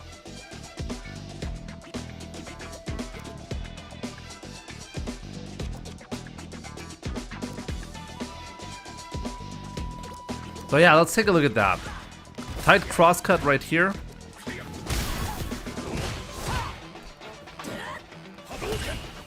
Just controlling space. Just controlling space, waiting for the opponent to make a mistake. Nothing too crazy. This was quite interesting. Like, was that real? Like, what did Paladin do here? Okay, back, down, down, forward, forward, up, forward, light punch. So definitely just an input error. Kind of lucky here. Like, you would have gotten a full jump-in combo. Like, the opponent would have gotten a full jump-in combo. By the way, this is something that I've talked with Ending Walker as well. Like, Ending Walker always says walking backwards in this game is just incredibly powerful. And you can see it right here. Like, Paladin is just walking backwards here instead of holding down back. He's legit shimmying his opponent on his own wake up. Naji whiffed that throw and gets punish counter by that Fierce. And what I find interesting, like, let's take a look at that again, okay? I'm pretty sure Paladin could have killed right here, but it's hard to say or tell. So Paladin chooses, instead of going for the kill, he could have done a triple drive rush cancel, and level 1 would surely killed, right? Maybe not, I'm not quite sure. It would have been tight. Instead of doing that though, he decides to take a drive gauge bar away from his opponent, and then throwing a fireball, okay? By the way, if Naji does not perfect parry here, he's in a really, really bad spot. But he does, so he has a chance to challenge this right here. The trade was only possible because Naji got the perfect parry on the fireball. This was actually very, very clutch play from Naji. Yeah, you would have built level 2, right, Paladin? I agree. You would have built level 2, you would have been able to kill. So that would have been the play for sure. But that's okay. But this is still a bad spot. The reason why this is such a bad spot now for Naji, simply because he doesn't have any drive gauge left, because Paladin took it away. This is a strategy that is really important. Whenever you can take away drive gauge from your opponent, you should. And you see, like, now he felt urge to jump in as a result. Round 2. Fight. No tech, just waiting it out. Fierce immediately punished by the crouching medium kick. Paladin did tech here though. Take a look at that. Like, Naji no bar left. And Paladin does have a lot of bar left. Oh wow! Burn himself out though. Is this the right play? Do I agree with this? I think this EXTP is good. I think this right here, honestly, I'm gonna steal that. I'm gonna start doing that as well. Forward hard kick from that range into the crouching medium kick. I think the drive rush was not that good though, because like now, like take a look at that. Like you had almost 3 bars here. Just Tatsu. That didn't do much more damage, you know? I think that was a mistake.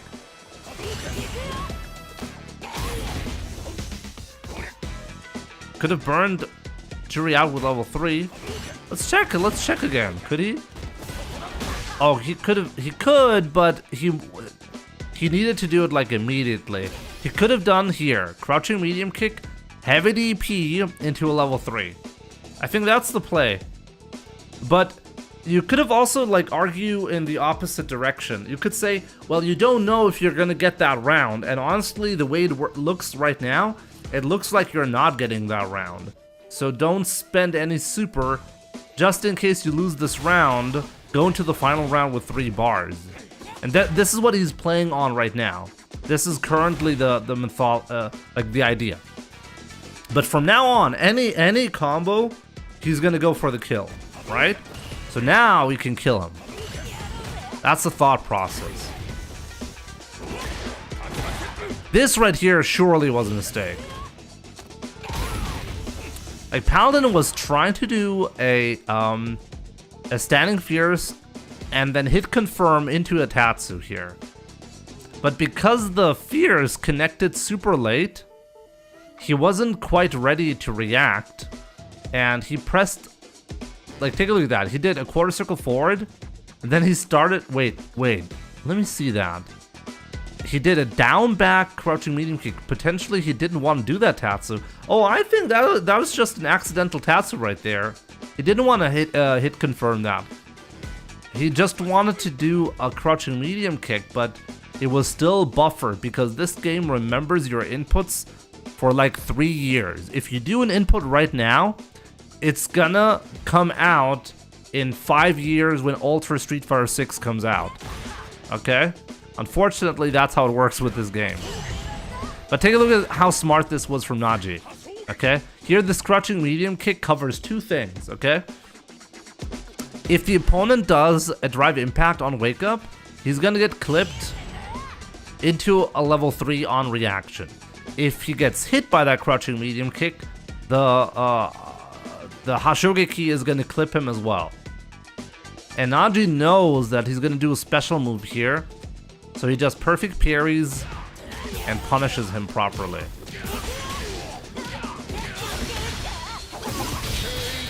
This was the correct punish as well. That Tatsu was buffered the year I was born or something. Insane, right, Paladin?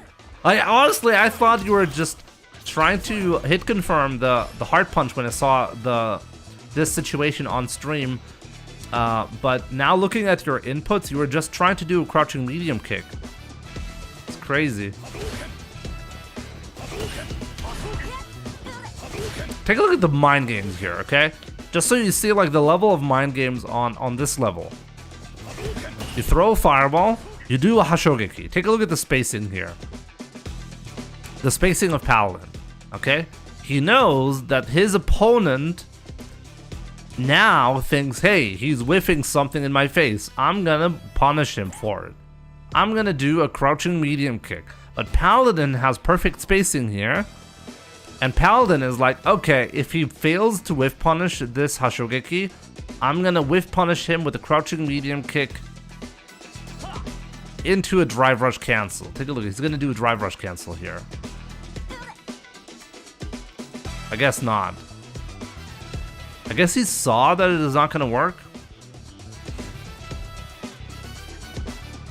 I think he wanted to go for the cancel, but he couldn't do it because he saw that he fucked up and he was a little bit too late on that. But yeah, that's just the thought process. By the way, Paladin loves to do this kind of stuff. He whiffs a hard punch quite a lot, and then he goes into a crouching medium kick, crouching medium punch, drive rush cancel, just in case the opponent fails to punish him properly. Happens quite a lot. Great DP. Technically risky, but unlikely to fail. They try to do it again, by the way, here.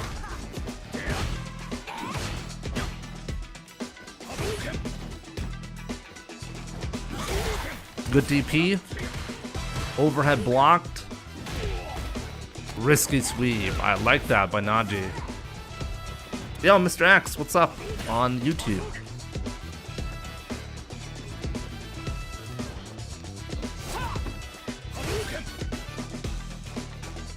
Like, take a look at this situation right here again. Very patient, by the way, both players. Medium donkey kick whiffed. Now the opponent is attempting a whiff punish, fails. Technically, Paladin could have whiff punished this, but he didn't believe. Honestly, it kind of looked like he was getting punished though. And Paladin is just holding down back. And I think he was worried he's gonna get clipped here. He could have whiff punished that though. It's something I should be more actively thinking about, honestly.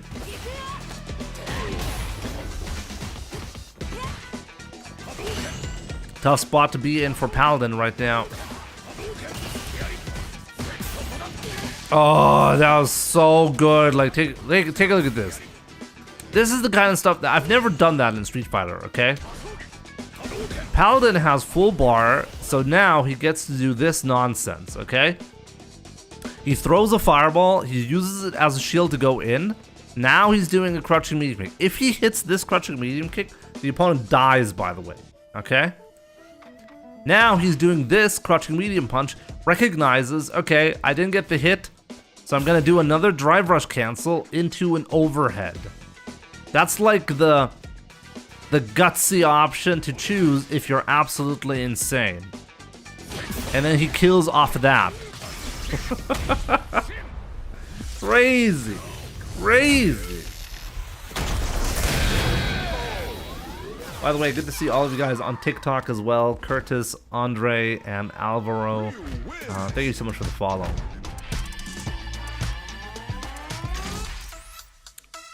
It was quite insane. This was just the first match. Jesus. I think I'm going to take ages to commentate all of these matches.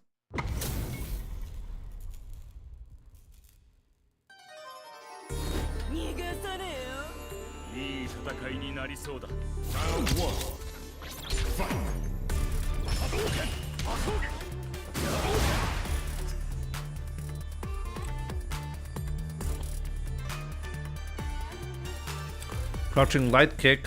What did I say earlier? You guys are correcting me. Did I say something wrong earlier?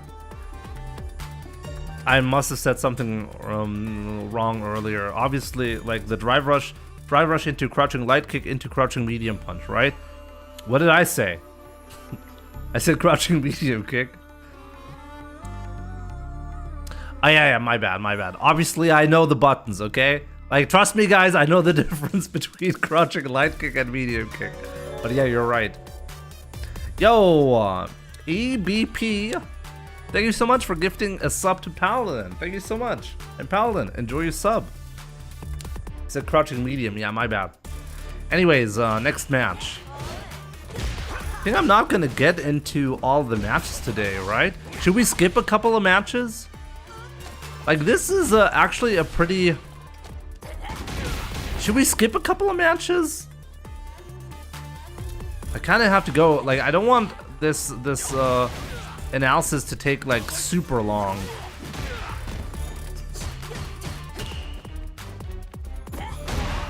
That was a great punish right there from Paladin, right? Great sweep whiff punish.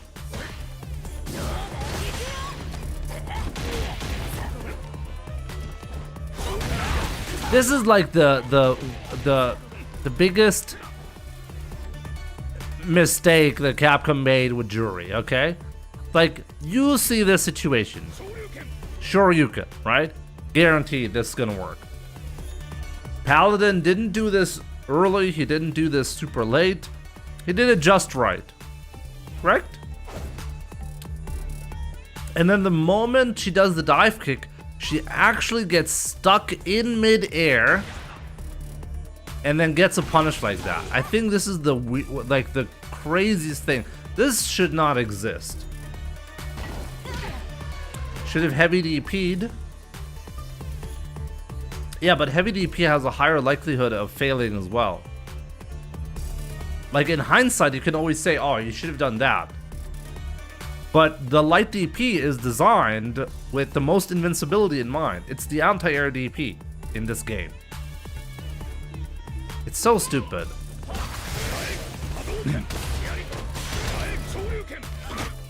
Right here, this was one of the most unfortunate situations right there.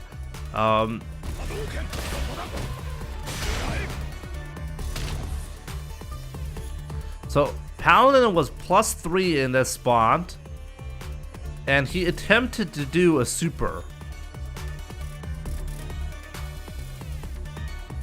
And instead of getting super, he got a heavy DP. Now, this was guaranteed chip, by the way, because Jury does not have a level 2 super that avoids projectiles. And level 1 super, wait a minute, is level 1 super projectile invincible? Probably not, right? Is it? There's some exceptions in this game, but I'm not quite sure. I assume this was a checkmate situation if he had gotten the super. It's not, right? So this was in fact a checkmate situation, and Paladin just unfortunately execution error right there. Round 2.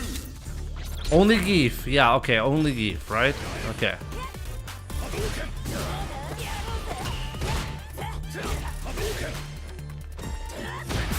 See, this is what I'm talking about. Take a look at this. Paladin whiffs a hard punch right here. He knows he's gonna get whiff punish, potentially. In case the opponent drops the whiff punish, he crouching medium punches.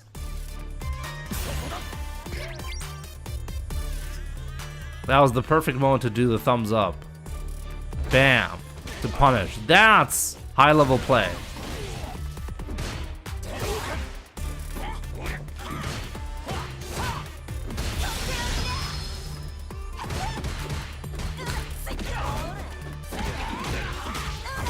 That was quite unfortunate. That trade was actually okay.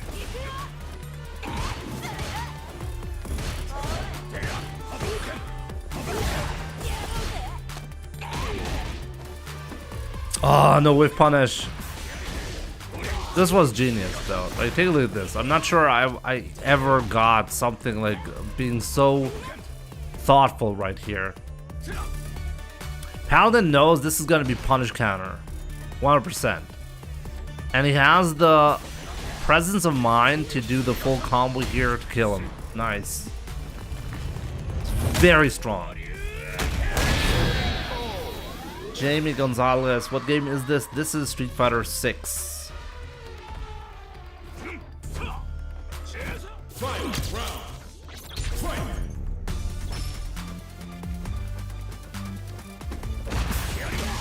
See, like this is so difficult to do, but Paladin got it.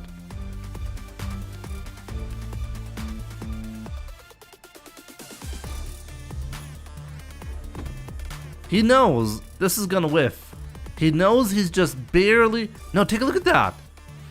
Take a look at that.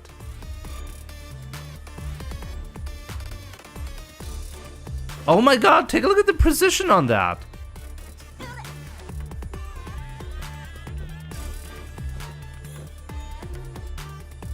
How many frames is Jury's crouching medium kick? 6 or 7 frames? Do you guys know the crouching medium kick of Jury? So 1, 2, okay, 7, okay. Okay, 1, 2, 3, 4, 5, 6, 7. No, right. It doesn't look like it's active here. 8. So on the first active frame, Paladin starts walking backwards to get outside the range. Take a look at how clutch this is. He walks backwards for exactly 6 frames to be just outside the range here. And then he whiff punishes it with his own crouching medium kick. Wow, the precision involved in that one is actually insane. Footsies, that was literally footsies.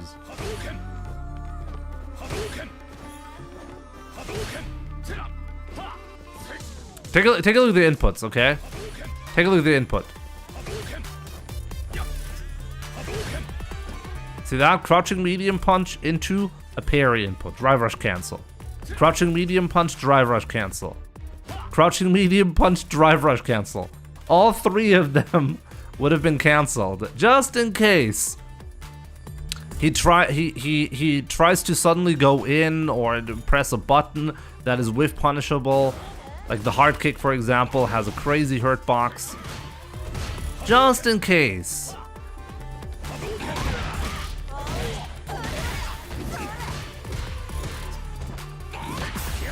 And there you go. See, this is how the just in case mentality works out. It's actually the same situation again, by the way. The fierce whiffs, and Paladin does a crouching medium punch just in case. Like, this is actually a bait. This fierce is not supposed to land. This fierce is just supposed to bait the opponent into thinking, hey, it's my turn. I'm gonna start hitting buttons. And then they get clipped like this. This is actually phenomenal, and it's something I need to incorporate into my gameplay. First jump of Paladin, unfortunately, did not work out. And this is a tough spot to be in now. No level 3, so that's bad. Ah.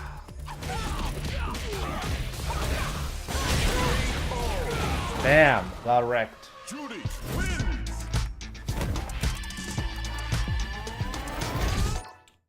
So this is a pretty back and forth match, by the way, and I think because these are 5 matches here, and I don't want this analysis to go on for too long, let's just focus on the final match, okay?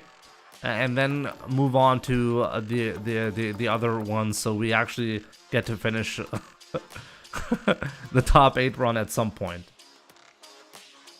Would gladly be happy if you could train me, since I'm a jury main, but not the best. Victor, thank you so much for the follow. There is official coaching, but only through YouTube, and it comes with a pretty hefty price. You don't have to pay the official coaching, though. If you want to get better, really, all you need to do is be aware, ask yourself what mistakes are you making, and continuously fix problems in your gameplay. If you have specific questions, I'm always happy to answer them on stream. If you want to have one-on-one coaching from me personally outside of my stream, then that is a possibility, but it comes with a price. Check the YouTube membership level 2. The standard level 1 will give you your name in the outro and a best of 3 set against me, and the level 2, which is very expensive, will give you private coaching. Yo, Combi Cap, Paladin analysis, yep. So this is the final match, okay? So this is 2-2 in the top 8 match right here. So this match decides who's going to go to winners, who's going to move on in winners, and who's going to go to losers. And once again, like Paladin, perfect right here. Backdashing on wake up. Waiting for the opponent to whiff something.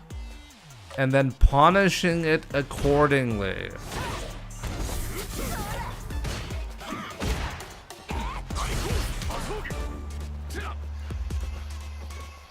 Take a look at this, by the way.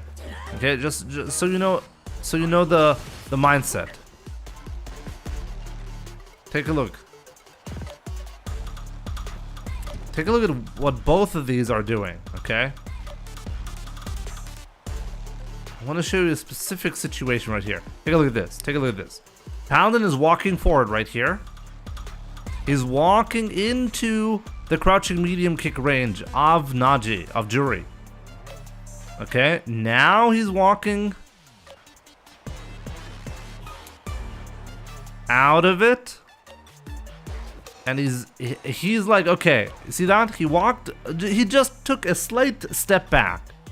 And if Jury takes the bait, we'll do a crouching medium kick, and Paladin will whiff punish that. That's the idea. That's what Paladin is thinking about right here. Okay? But Naji did not bite and is walking backwards instead. Paladin sees it and goes in accordingly to keep this spacing that is so ambiguous. Like, any crouching medium kick will whiff from those ranges and will get whiff punished. And this is like a continuous dance in Street Fighter. This exists in Street Fighter 4, 5, and 6. This behavior. This is footsies. This is what people talk about when they're talking about footsies. Now, instead of doing that, this is very important in Street Fighter, by the way.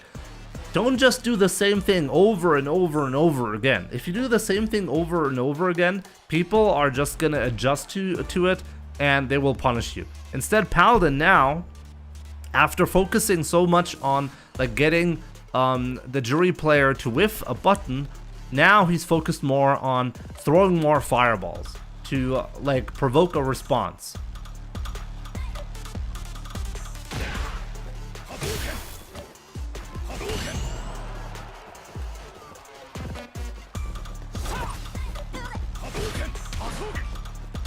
They're both trying to be very patient with their approaches.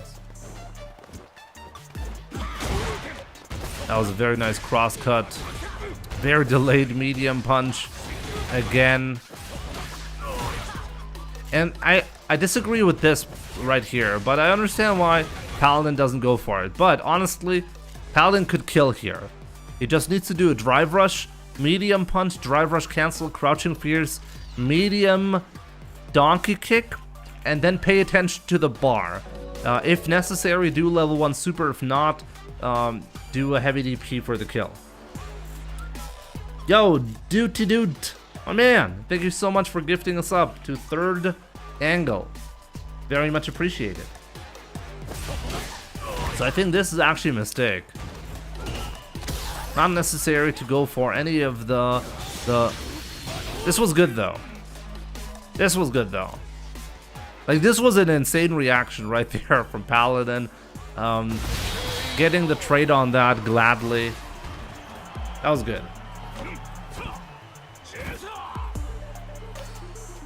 Round 2. Fight.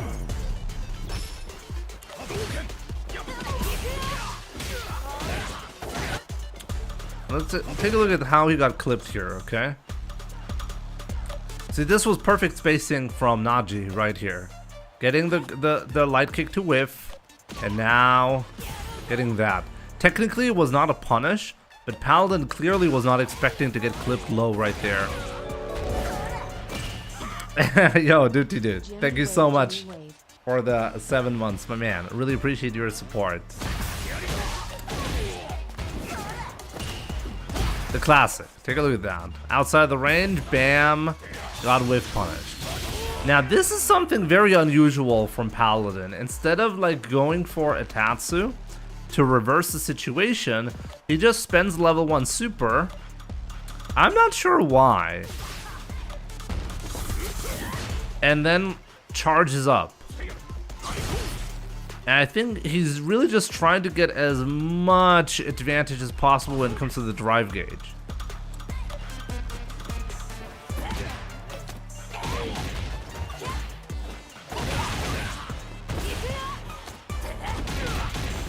This was a late tech, by the way, from Naji. He was expecting an EXDP. And this was such a gutsy option right there from Paladin. Like the wake up crouching medium punch into the drive rush cancel. Very gutsy.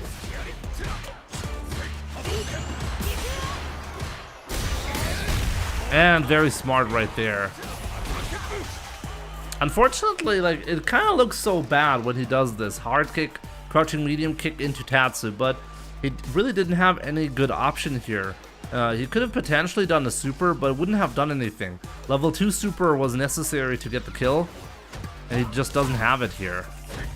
But this is a mistake, and Naji capitalizes here perfectly. Whenever you do a crouching medium kick, your opponent expects a special move. So a counter level 3 becomes a possibility. So final round it is. So that was a big mistake from Paladin. But at least he baited the meter, you know? But Naji right here, this is actually really crucial. I think this is potentially the game-winning play right here. A random jump in caused Paladin to get cornered with life deficit.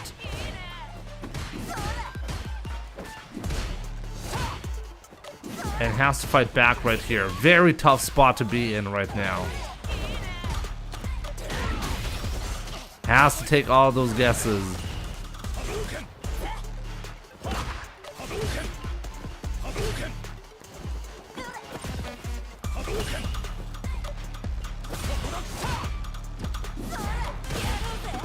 Oh, that's how it goes, you know? Take a look at that.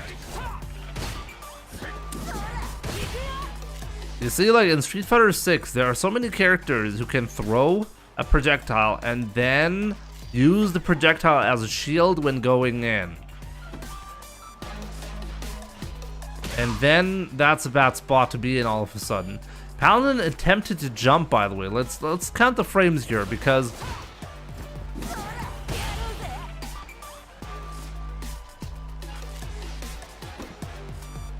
this is the first jump frame. 1, 2. On frame 3 of the pre-jump, he got clipped. I think there were 4 pre-jump frames. So if he had been 2 frames earlier, the kick would have only connected airborne.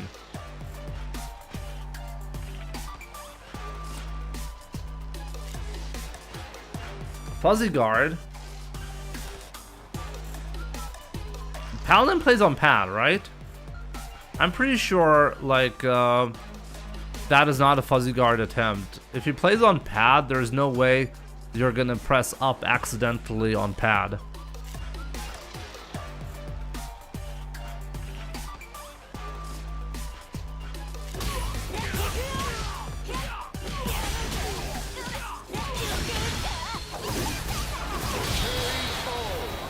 I don't think that was a mistake. But maybe we should ask Paladin about that. But anyways, that's what caused him to get into loser's bracket. You know? Quite sad, but clutch match. But it is what it is. And then the match against Punk happened, right? And I find this fascinating. I find this match against Punk fascinating.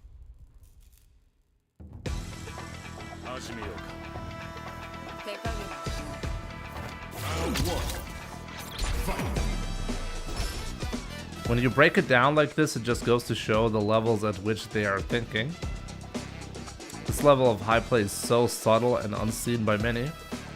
Yeah, unfortunately, or... yeah, no, actually, unfortunately, without playing the game on a high level, you can't really appreciate a lot of the nuances in the gameplay. This should go without saying, but fighting games are so interesting and rewarding. Like, they are really exponentially rewarding the more time you put into them. That's what it feels like to me. Like, in the early, like, I think everyone can enjoy a good fight, right? When you can see, like, the stakes are high, you kind of know what's going on. You don't have to understand the nuances, really, to get hyped up by it.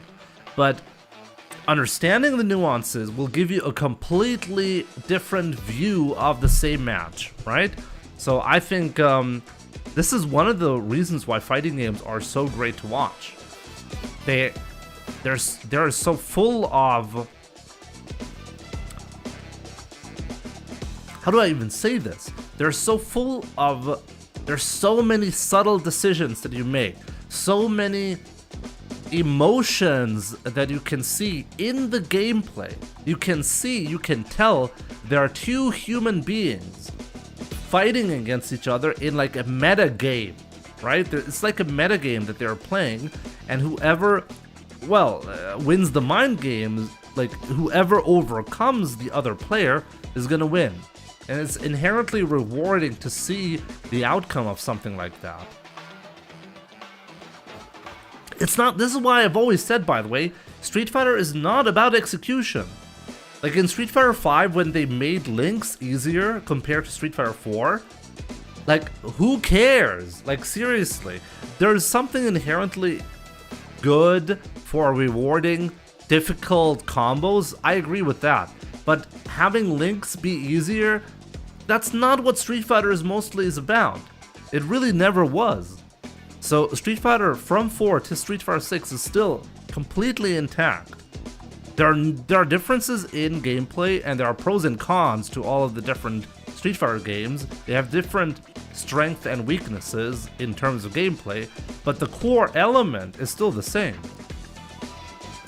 So let's go. So this is Paladin versus Punk right here. And I want to see something, by the way. Something that you can see in a match. Is Paladin buffering EXDP here, yes or no? He's holding down back.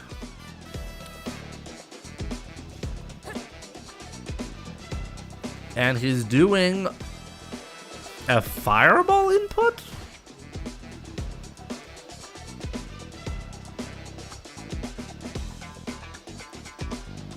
What? Like, legit, if Punk had not done this jab, so this was a block string, right? If Punk had not done this jab right here,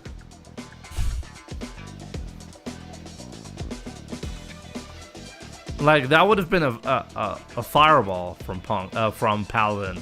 That would have not been a great idea.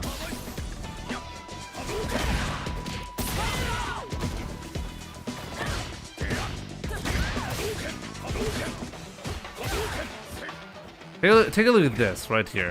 Take a look at how aggressively Paladin is controlling the space right here.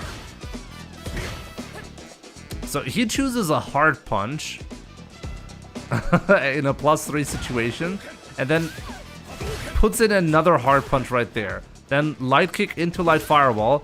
Really does not want to give Punk any room to breathe right here.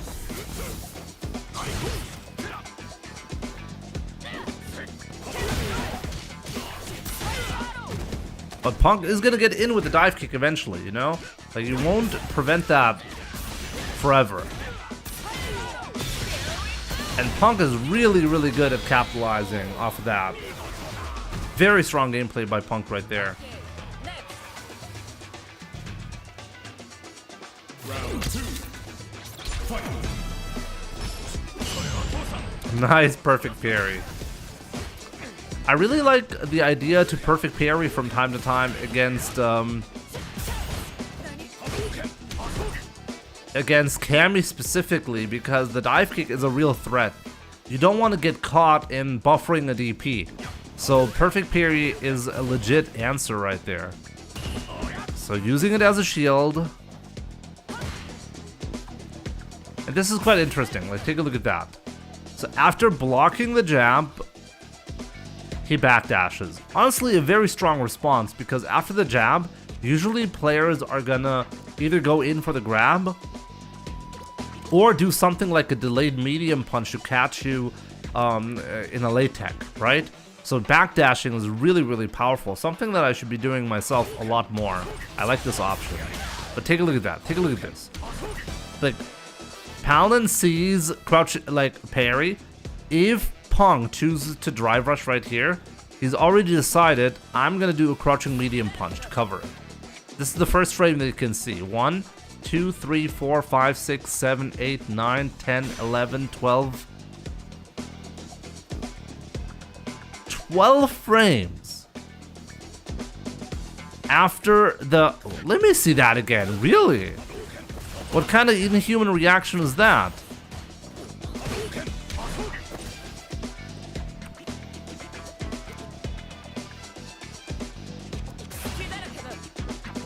I guess technically he could have reacted to this right here. Let's say this is 1.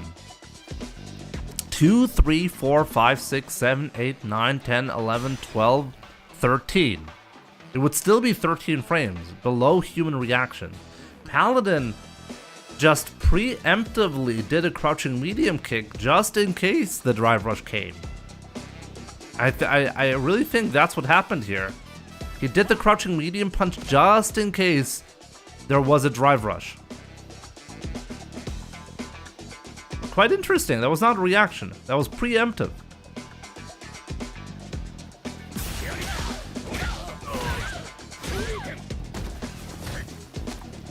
And now he knows. He knows that Punk is going to be desperate in this spot.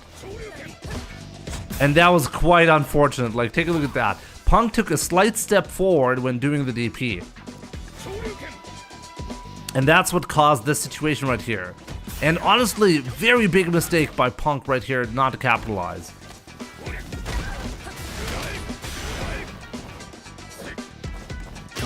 That was so risky from Paladin right here as well. Like going in very aggressively.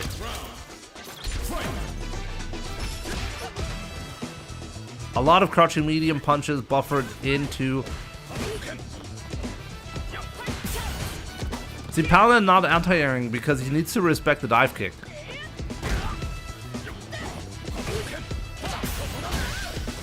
Yeah, every time he gets a chance, crouching medium punch into drive rush cancel.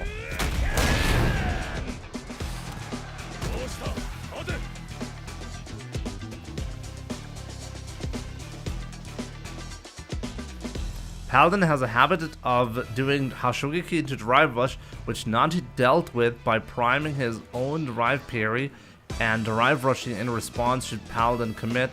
This was an adaptation he made prior to try and deal with opponents preemptively making that decision. You're talking about the other game? I guess we got punished by not watching all the matches there. Not sure what situation you're talking about, or do you really mean the parry, the drive rush, the preemptive drive rush that Paladin made? Not sure. Yeah, so right here, Punk actually had good spacing on that, but just barely missed it, the punish. Yeah, so Paladin attempted to parry there, didn't work out. And honestly, that was a good guess. It was a great guess by Punk as well, doing the empty. And let's take a look at this. Like on stream, I was very confused by this jump in. What did Punk actually do here? So he's doing a like down, down, forward, down, forward, light kick.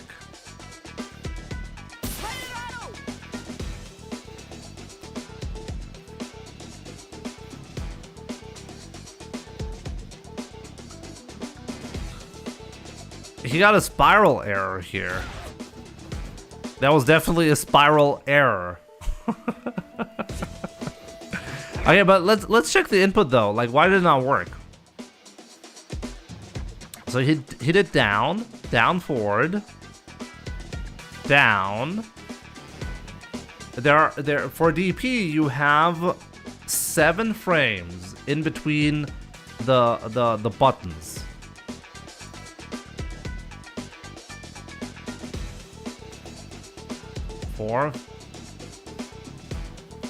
So this is down, forward, down, down, forward. So now he has 7 frames to press the light kick. So this is...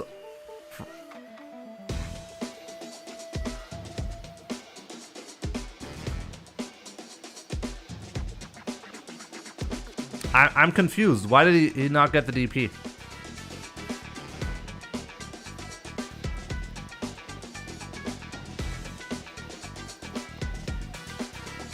Like, am I crazy? Can spike is DP input with kick, right?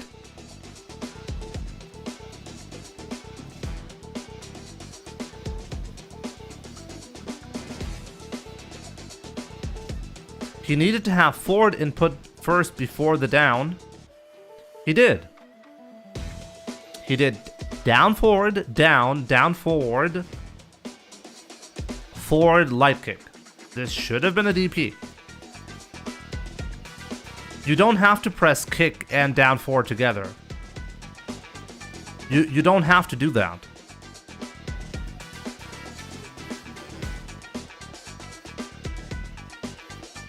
The last input was 263 LK. Why would it give DP? Because DP has priority over a fireball input. Unless it's different for Cammy. If I do this input sequence with Ryu, I will get a DP. I will not get a fireball. Like, unfortunately, we don't have this information in Street Fighter 6 readily available. I would have to ask Gelatin Lab and others who have access to the back end of the game. But usually, DP inputs have priority over fireballs. And this is a legit DP input that was done. I think he tried the Street Fighter 4 crouch DP shortcut, which still works, Naleb. So that's okay, you can do that.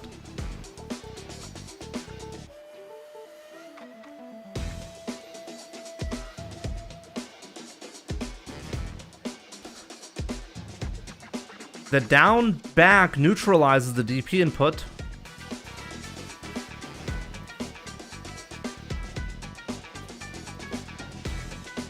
Okay, so let's say the down back neutralizes the DP input.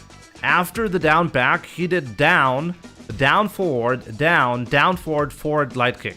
There's still a DP input there. Like, even if, let's just assume that's true, which is not true, by the way. Actually, let me look it up. Now, this is really interesting. I have some details on the DP motion. Let me look it up real quick for Street Fighter 6.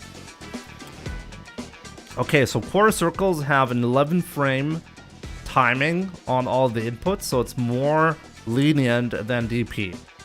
DP is forward, down, forward, just like in Street Fighter 5. The only difference is it's a little bit more strict on the timing.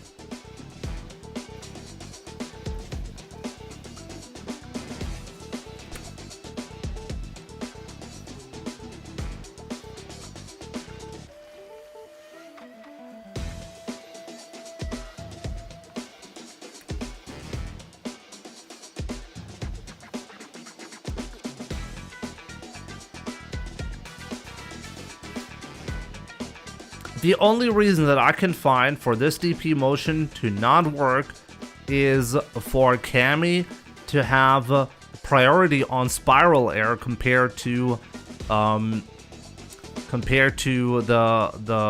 can spike. But I'd be shocked if this was actually the case. He needed a forward before the first down. Yeah, but he did have a forward. He did down. Okay. The down input before, like after the down back is irrelevant. He did down and then he did down forward. So let's assume that's your first input. Okay? Down forward, down, the down forward kick is a DP motion in Street Fighter 6. That's a legit DP motion. The game uses exhaustive search to find a matching pattern, so the DP motion is definitely found there. There's no way the game is going to discard that. It searches for more combinations than Street Fighter 5 and 4.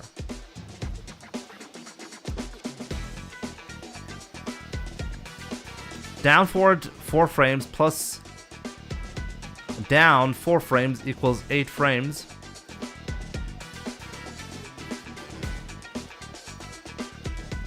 That's not how it works. Devio, no. This is not the correct way to count frames. He pressed down forward for 4 frames. Then he held down for 4 frames. In between each input, you have 7 frames. As long as you do the next input within a 7 frame window, you are good. So if you start to do a down forward input, on the first frame, the clock starts, okay? Let's go back on it just so I'll explain how the game functions in this spot, okay? I'll explain exactly what the game is actually doing here. So let's take a look at this. So now I'm back,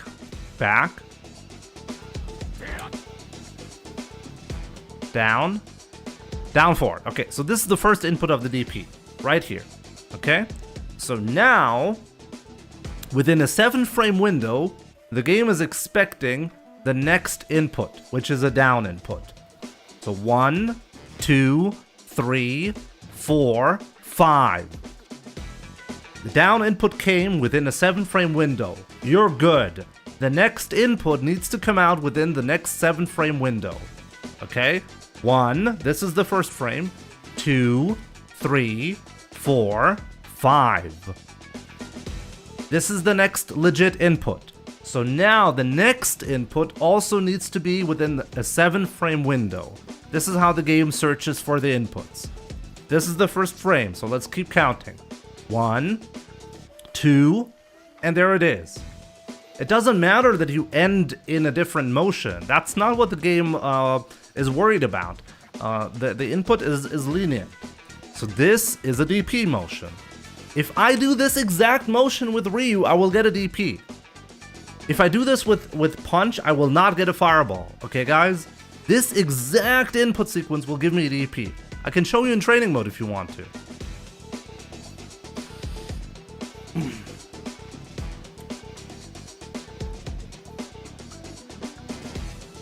Now, like, there must be some kind of rule that I'm not aware of here. So this is why I feel like I'm missing information about Cammy right here.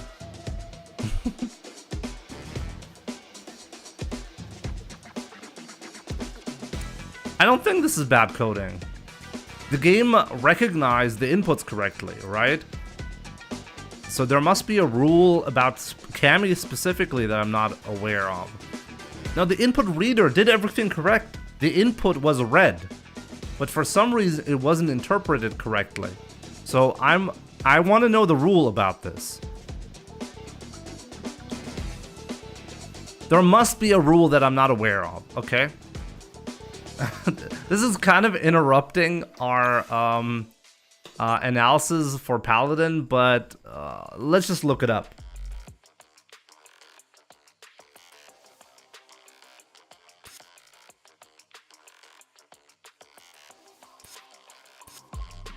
The rule is it's different for Cammy.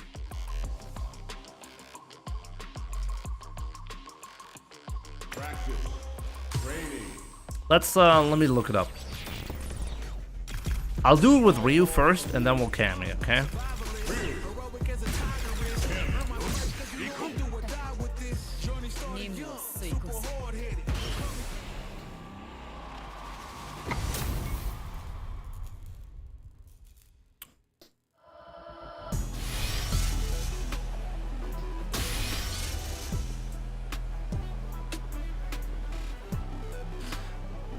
So he did.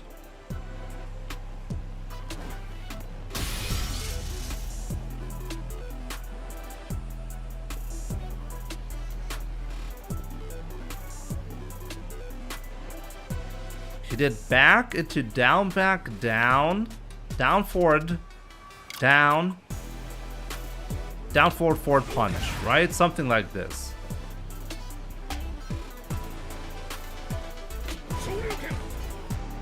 Let me check. What did I do here? Too many inputs. Too many inputs. Let me try to figure out what... I'm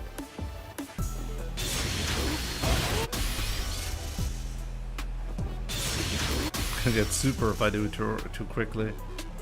Should I start with a down forward?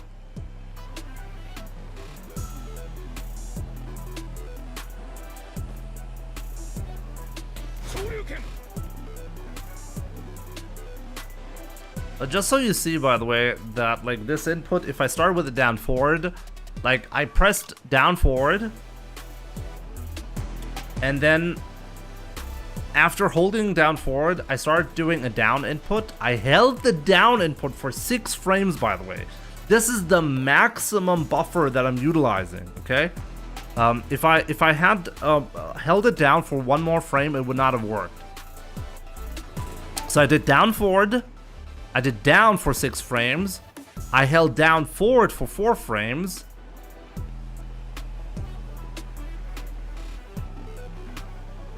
Actually, let me check. Why did I get that? No, and on frame 4, I got the punch. That's fine. No, that's okay. It's not the exact same as Punk, but the way I did it was I held the punch for 5 frames, right? But on frame 4, now let me take a look at that. 6 frames down, 4 frames down forward, and then yeah, no, within 4 frames I pressed the punch button. No, it's correct. This is correct, right?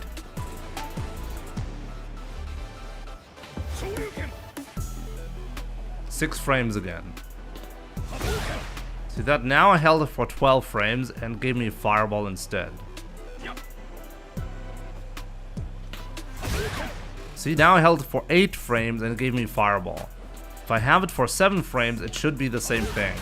Let me try to get the 7 frame variation. 8 frames. 6 frames works with the DP. Okay, 7 frames. That's actually the maximum. Okay.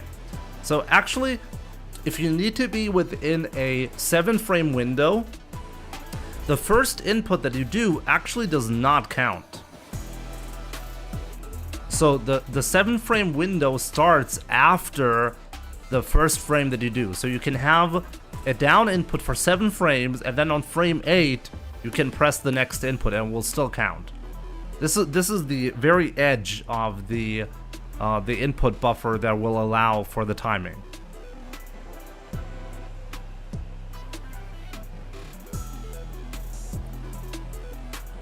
Could it be about the position of Ryu and getting a reverse crosscut? No. Because Ryu was not behind Cammy at any point.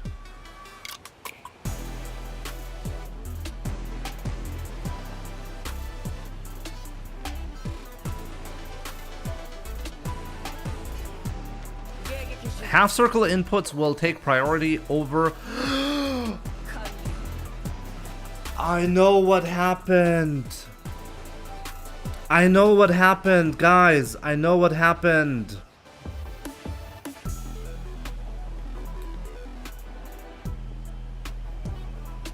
Okay, so you know what actually happened? Let's get back to the replay. Okay.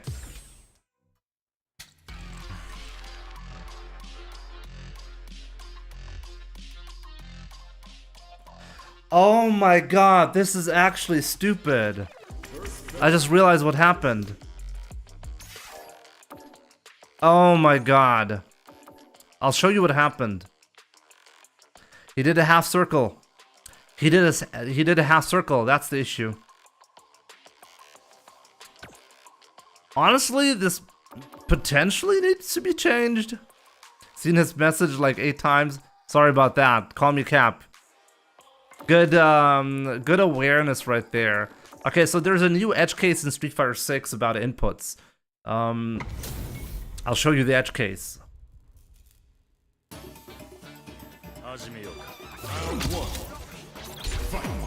No, you don't need to have a half circle input. The only requirement for this edge case is that you have a fireball special and a DP special with the same, like on the same motion.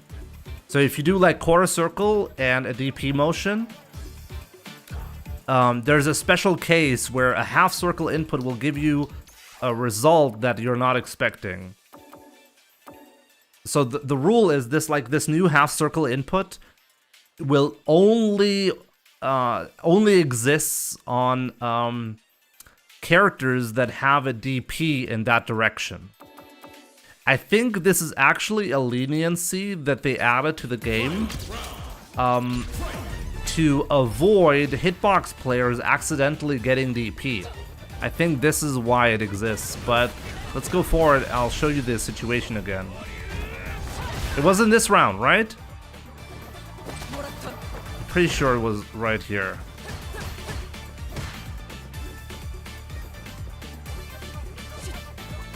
There it is.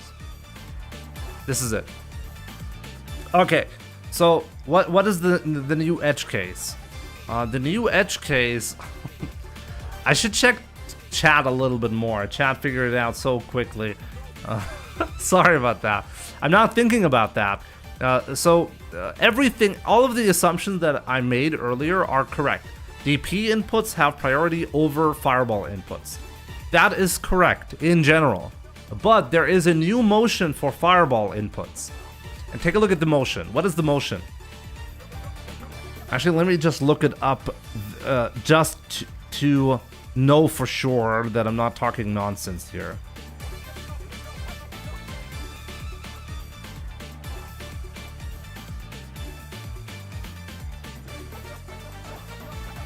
Yeah, so this motion only exists if you have a conflict between a quarter circle forward motion and a DP. If you have both special moves, only then will this actually apply. And then you can do a half circle motion. Let me check what the half circle motion is in Street Fighter 6 specifically. Okay. So it has 12 frame leniency. Okay, this is the information that we need. Okay. There's actually optional inputs there, and some of the inputs are required, which is quite interesting. But anyways, what you need to know is DP input has 7 frame leniency, but half circle input has 12 frame leniency. So let's take a look at this. So Punk did a back input right here. Okay, this is the start of a half circle motion. 1, and then 12 frames. Remember, this is on frame 6. He does the down back, then he does a down input, then he does a forward input. And remember, as long as you're within a 12 frame buffer, the game does not care what inputs you do. As long as you're within the buffer window, it'll count as a correct input. Okay, so the next input that the game is looking for is a forward input. Okay, so right here we're on frame 2 of the down forward input. To complete the half circle, you have to have a forward input within 12 frames. Okay, so this is technically frame 1. Okay, because the first input, we just tested it, the first input does not actually count. So this is 1, 2, 3, 4, 5, 6, 7, 8, 9. Okay, so the forward input the game is looking for came on frame 9. This is within the buffer window for a half circle. And once again, just so you understand, for some reason, quarter circle forward motions in Street Fighter 6 have a separate half circle input. This half circle input has priority over DP for some reason. Once again, I think it's because they're trying to make it less likely for a half circle motion to be interpreted as DP, because you're buffering a lot, something like that. But this actually messed with Punk right there.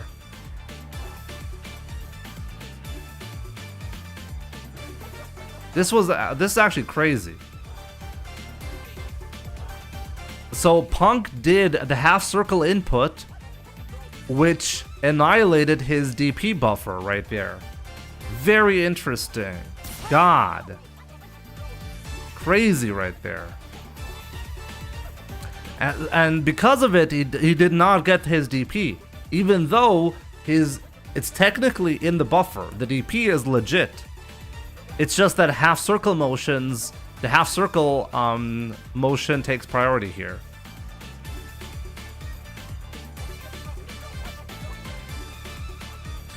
No, you can DP when you're buffering like that. The mistake that Punk did right here was to complete the half circle motion. If he had done the light kick on the down forward input, like if he had not ended in forward light kick, but instead in down forward light kick, he would have gotten the DP. Because the half circle input requires you to do a forward input.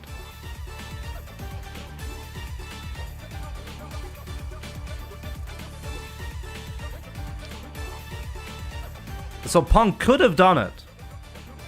But, like, I mean, I don't blame Punk, to be honest. Like, in every other Street Fighter game, this would have been interpreted as a DP. So, in both Street Fighter 4 and 5, this would have been a DP. Ah, this is actually mind-blowing. No, down forward actually does not complete the half circle motion. It's actually hard-coded into the game that you need to end in a forward motion. It's quite interesting. Like, I actually have the rule here. This has been reverse engineered in Street Fighter 6 already. The final input for a half circle has to be forward or back, depending on whether it's a forward half circle or back half circle motion. It's quite fascinating. Okay, so now we can finally move on.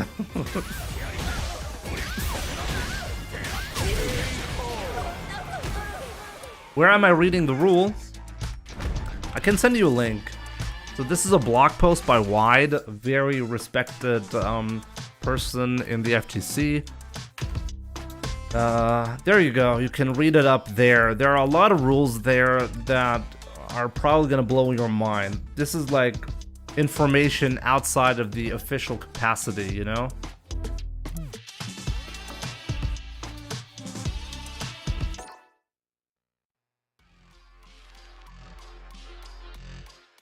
Hey Jimmy, big fan. Any tips on basics? How basic are we talking? Fighting games can be very frustrating, but basically the more you play and the more mistakes you're trying to fix in your gameplay, the better you're going to become. This is a process that's going to take some time, you know? So don't get too frustrated. What Capcom does not want you to know. It's actually insane, yeah. This is a mind-blowing situation to me. Now, you really have to keep in mind, Paladin should have probably lost that match. Like, that first match, getting robbed like that, that's brutal for Punk. Round 1. Fight. So yeah, next match. First match, Paladin got it.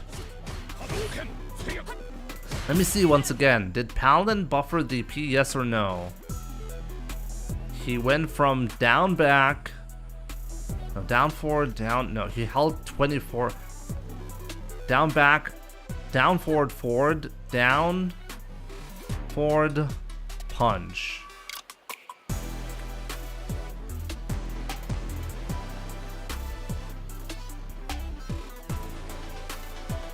Let me see. He's missing a down input for... Why is he... He's missing a down input for the EXDP. So he would have missed that EXDP input right there.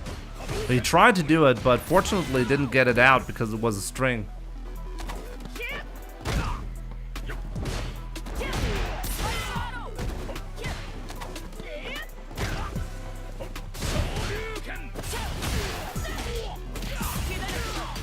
But take a look at that, like one EXDP. Let's take a look at this. So drive rush in. One whiff punish from Punk is all it took for this round. Throw, corner control. Bam, whiff punished. And all of a sudden it looks like you can't do anything against Punk.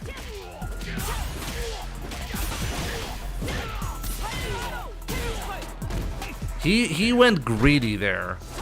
Oh my god, he went greedy. He could have done a super.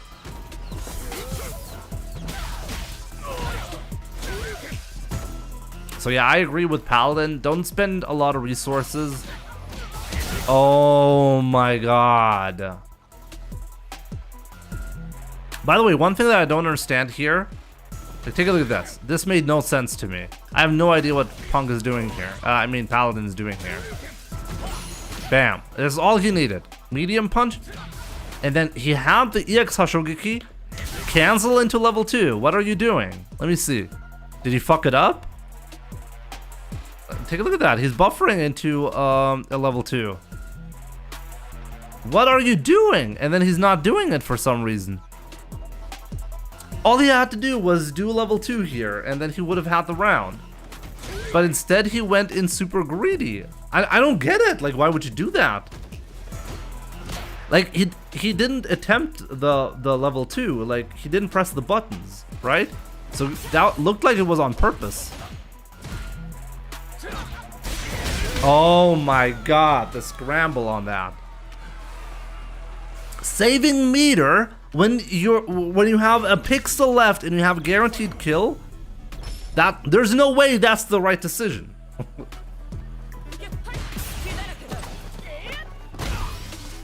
That was insane, but somehow worked out. This is the tech that Paladin talked about on my stream the other day, where he does the axe kick there. It creates distance in case when he does a fireball, he doesn't actually get punished for it.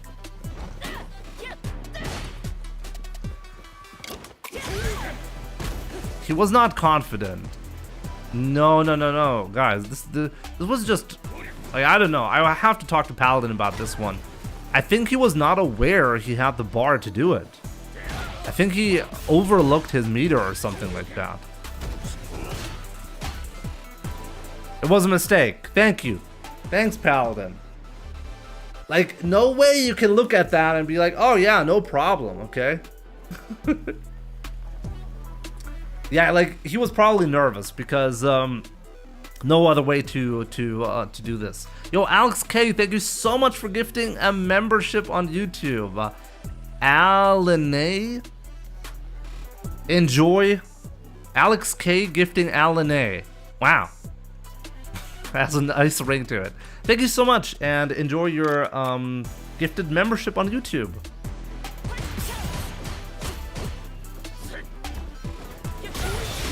Take a look at this. This is the insane tech, though.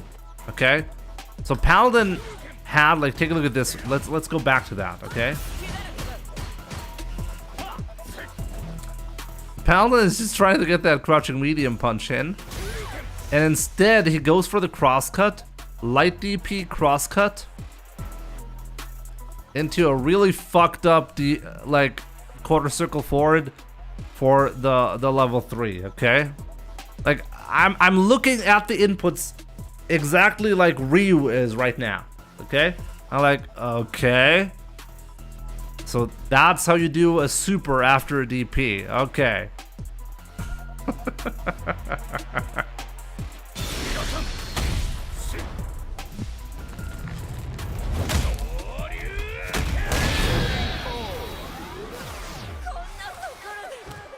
I am Asil. Thank you so much for the roses on TikTok. I really appreciate that. Okay.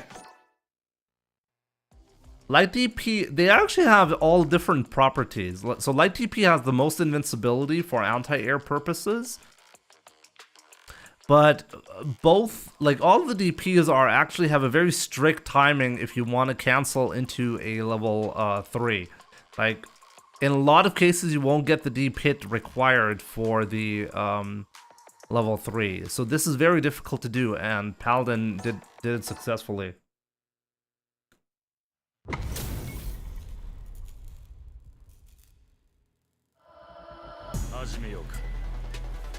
Okay, so this is the final match that Paladin played versus Punk.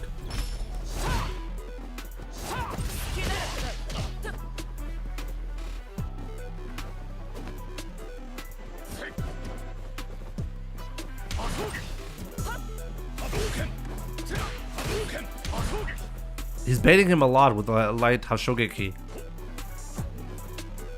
They're both really slow, by the way. They're playing very slow and very, like, nobody wants to take a risk.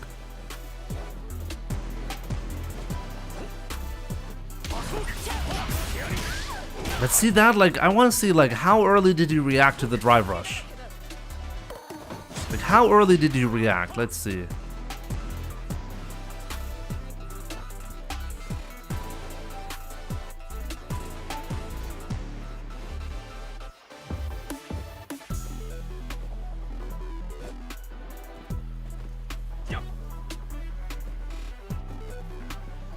I swear I cannot tell. There it is. Okay.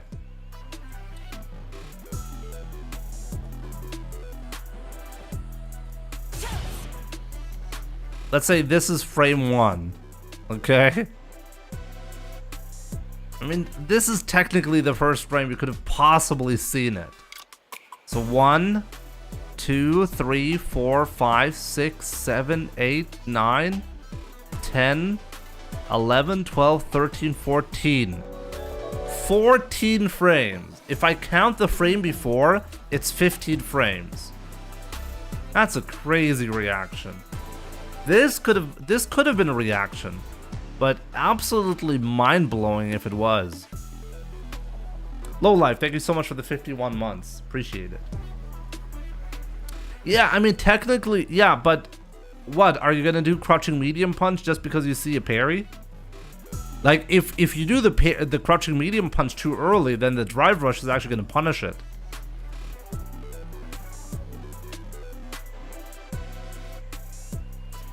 So that's a risk. So yeah, maybe it was once again like a guess, but you have to really know exactly the moment when he's gonna go in. And what I love about this, by the way, this is something I didn't even know correctly. So he does a light tatsu, he dashes in, and then he does a Hashogeki. And on hit, it's actually +7. So he follows up with a light kick combo. Like, this is something I need to practice myself. Like, Paladin can do a different response based on block, hit, and counter hit. On counter hit, you need to do a drive rush follow-up. But Paladin was aware, okay, this requires a light kick punish. And then he did another setup. Light tatsu into whiff jab into overhead.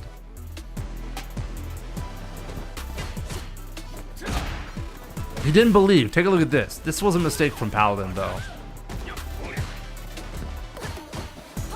He didn't believe in his capability to whiff punish this. Still got it back. This was a very important one.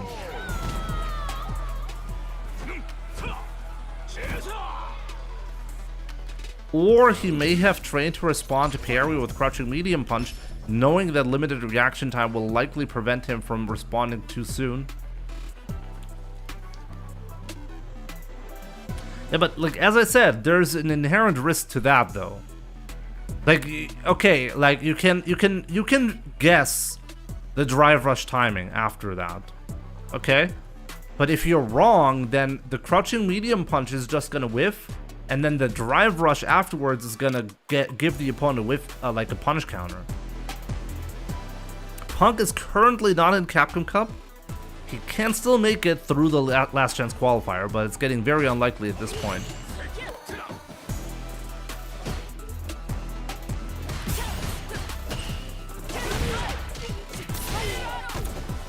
So right here, this is actually kind of strong from Punk. This is not bad, but gets a big whiff right there. Like, take a look at that, how beautiful. Like the backdash to make the dive kick whiff, and the presence of mind to punish correctly in that spot. Really not easy to do. Reversing the situation. He got punished for it, but the charge actually went through. Quite interesting. I don't even know the rule about that. He got interrupted, but somehow he still got the charge. Let me take a look at that again. How'd that work? He's holding down back here. He has the charge. He's getting punished. So Ryu, even when he gets interrupted, he can hold the charge. I didn't know that. Yeah, apparently you get the charge at the flash. I didn't know that. I thought if you get interrupted, like just like with Jamie's drink, if you interrupt the Jamie's drink, he will not actually get it. But Ryu can keep it if you get the flash.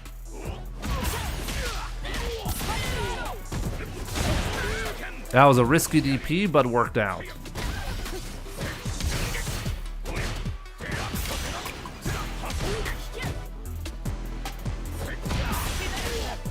Take a look at this. Like any hit from Paladin right here seals the deal for Punk, and Punk is patiently holding just down back. Great whiff punish right there, and you will have to spend level 3 here. Jamie gets the drink halfway through the animation? Really? Like, I recently uploaded a clip on Jamie where I interrupt him very late and he doesn't get the drink. I should look that up again. Or I should... Like, we could technically take a look at how late you can be. By the way, Lowlife, ich danke dir für die 51 Monate. Was geht bei dir? Dir auch einen guten Abend. Final round. Both very patient as usual.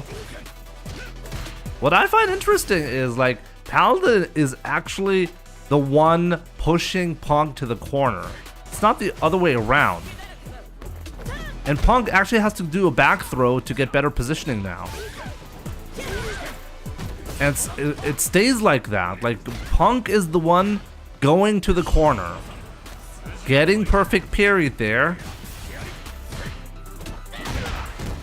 Nice whiff punish though. And once again, this is the second time Punk escapes the corner because he gets like an interaction like that. Paladin is the one pushing Punk continuously. Like, I just want to like put the comments from Punk into perspective where he complains about skill, okay? And the more skilled player winning, okay? Like in this matchup right here, Paladin is the one putting pressure on Punk and forcing him into bad positions. I don't know, like, how you can talk about skill when, well, you're the one getting pushed back. And bam, this was genius, by the way.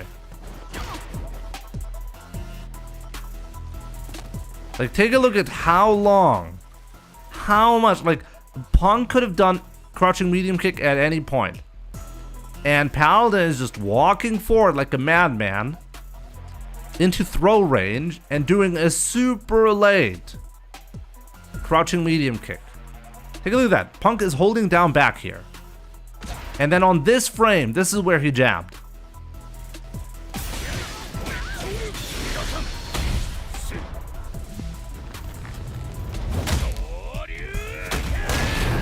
Quite insane.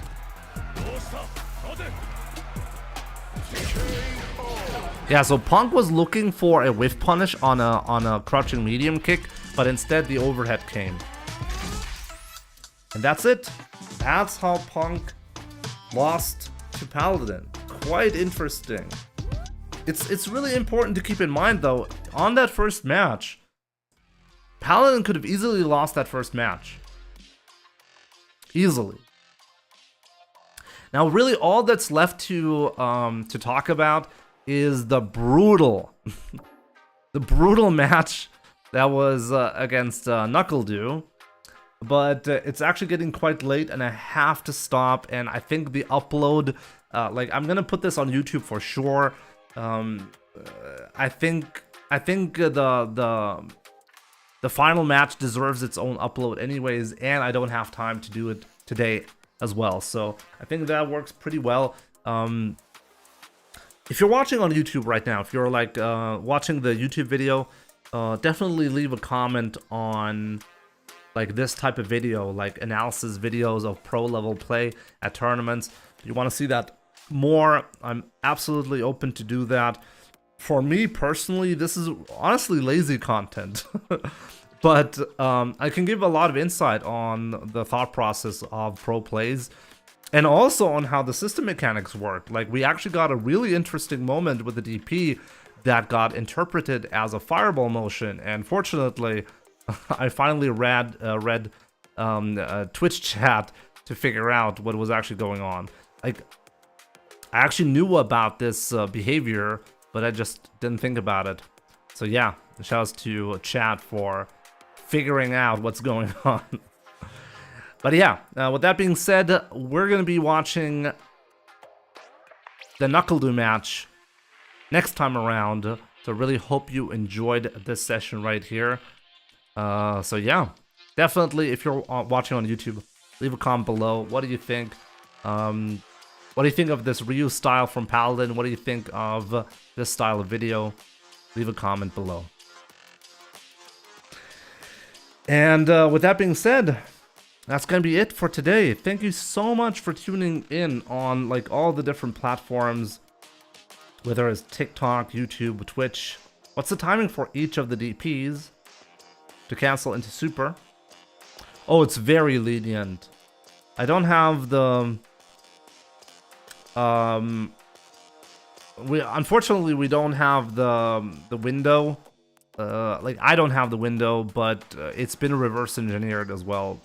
I could ask the people who already have access to this. I don't know, but it's a pretty big window.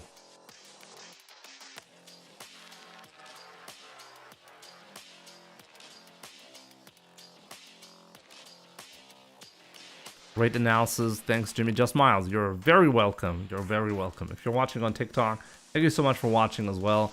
I'll see you guys tomorrow. And if you're watching on YouTube and Twitch, or Twitch specifically, I'll be sending you guys over to someone else. I really appreciate... Paladin's also said, I actually jumped at Punk when he was buffering his level 3. I knew it would hold his input. I wonder, like, did Punk actually buffer the level 3? He was doing like a back motion, and then he did an accidental half circle motion. Ah, was an interesting situation for sure. Anyways, what do you guys want to see? Let me see.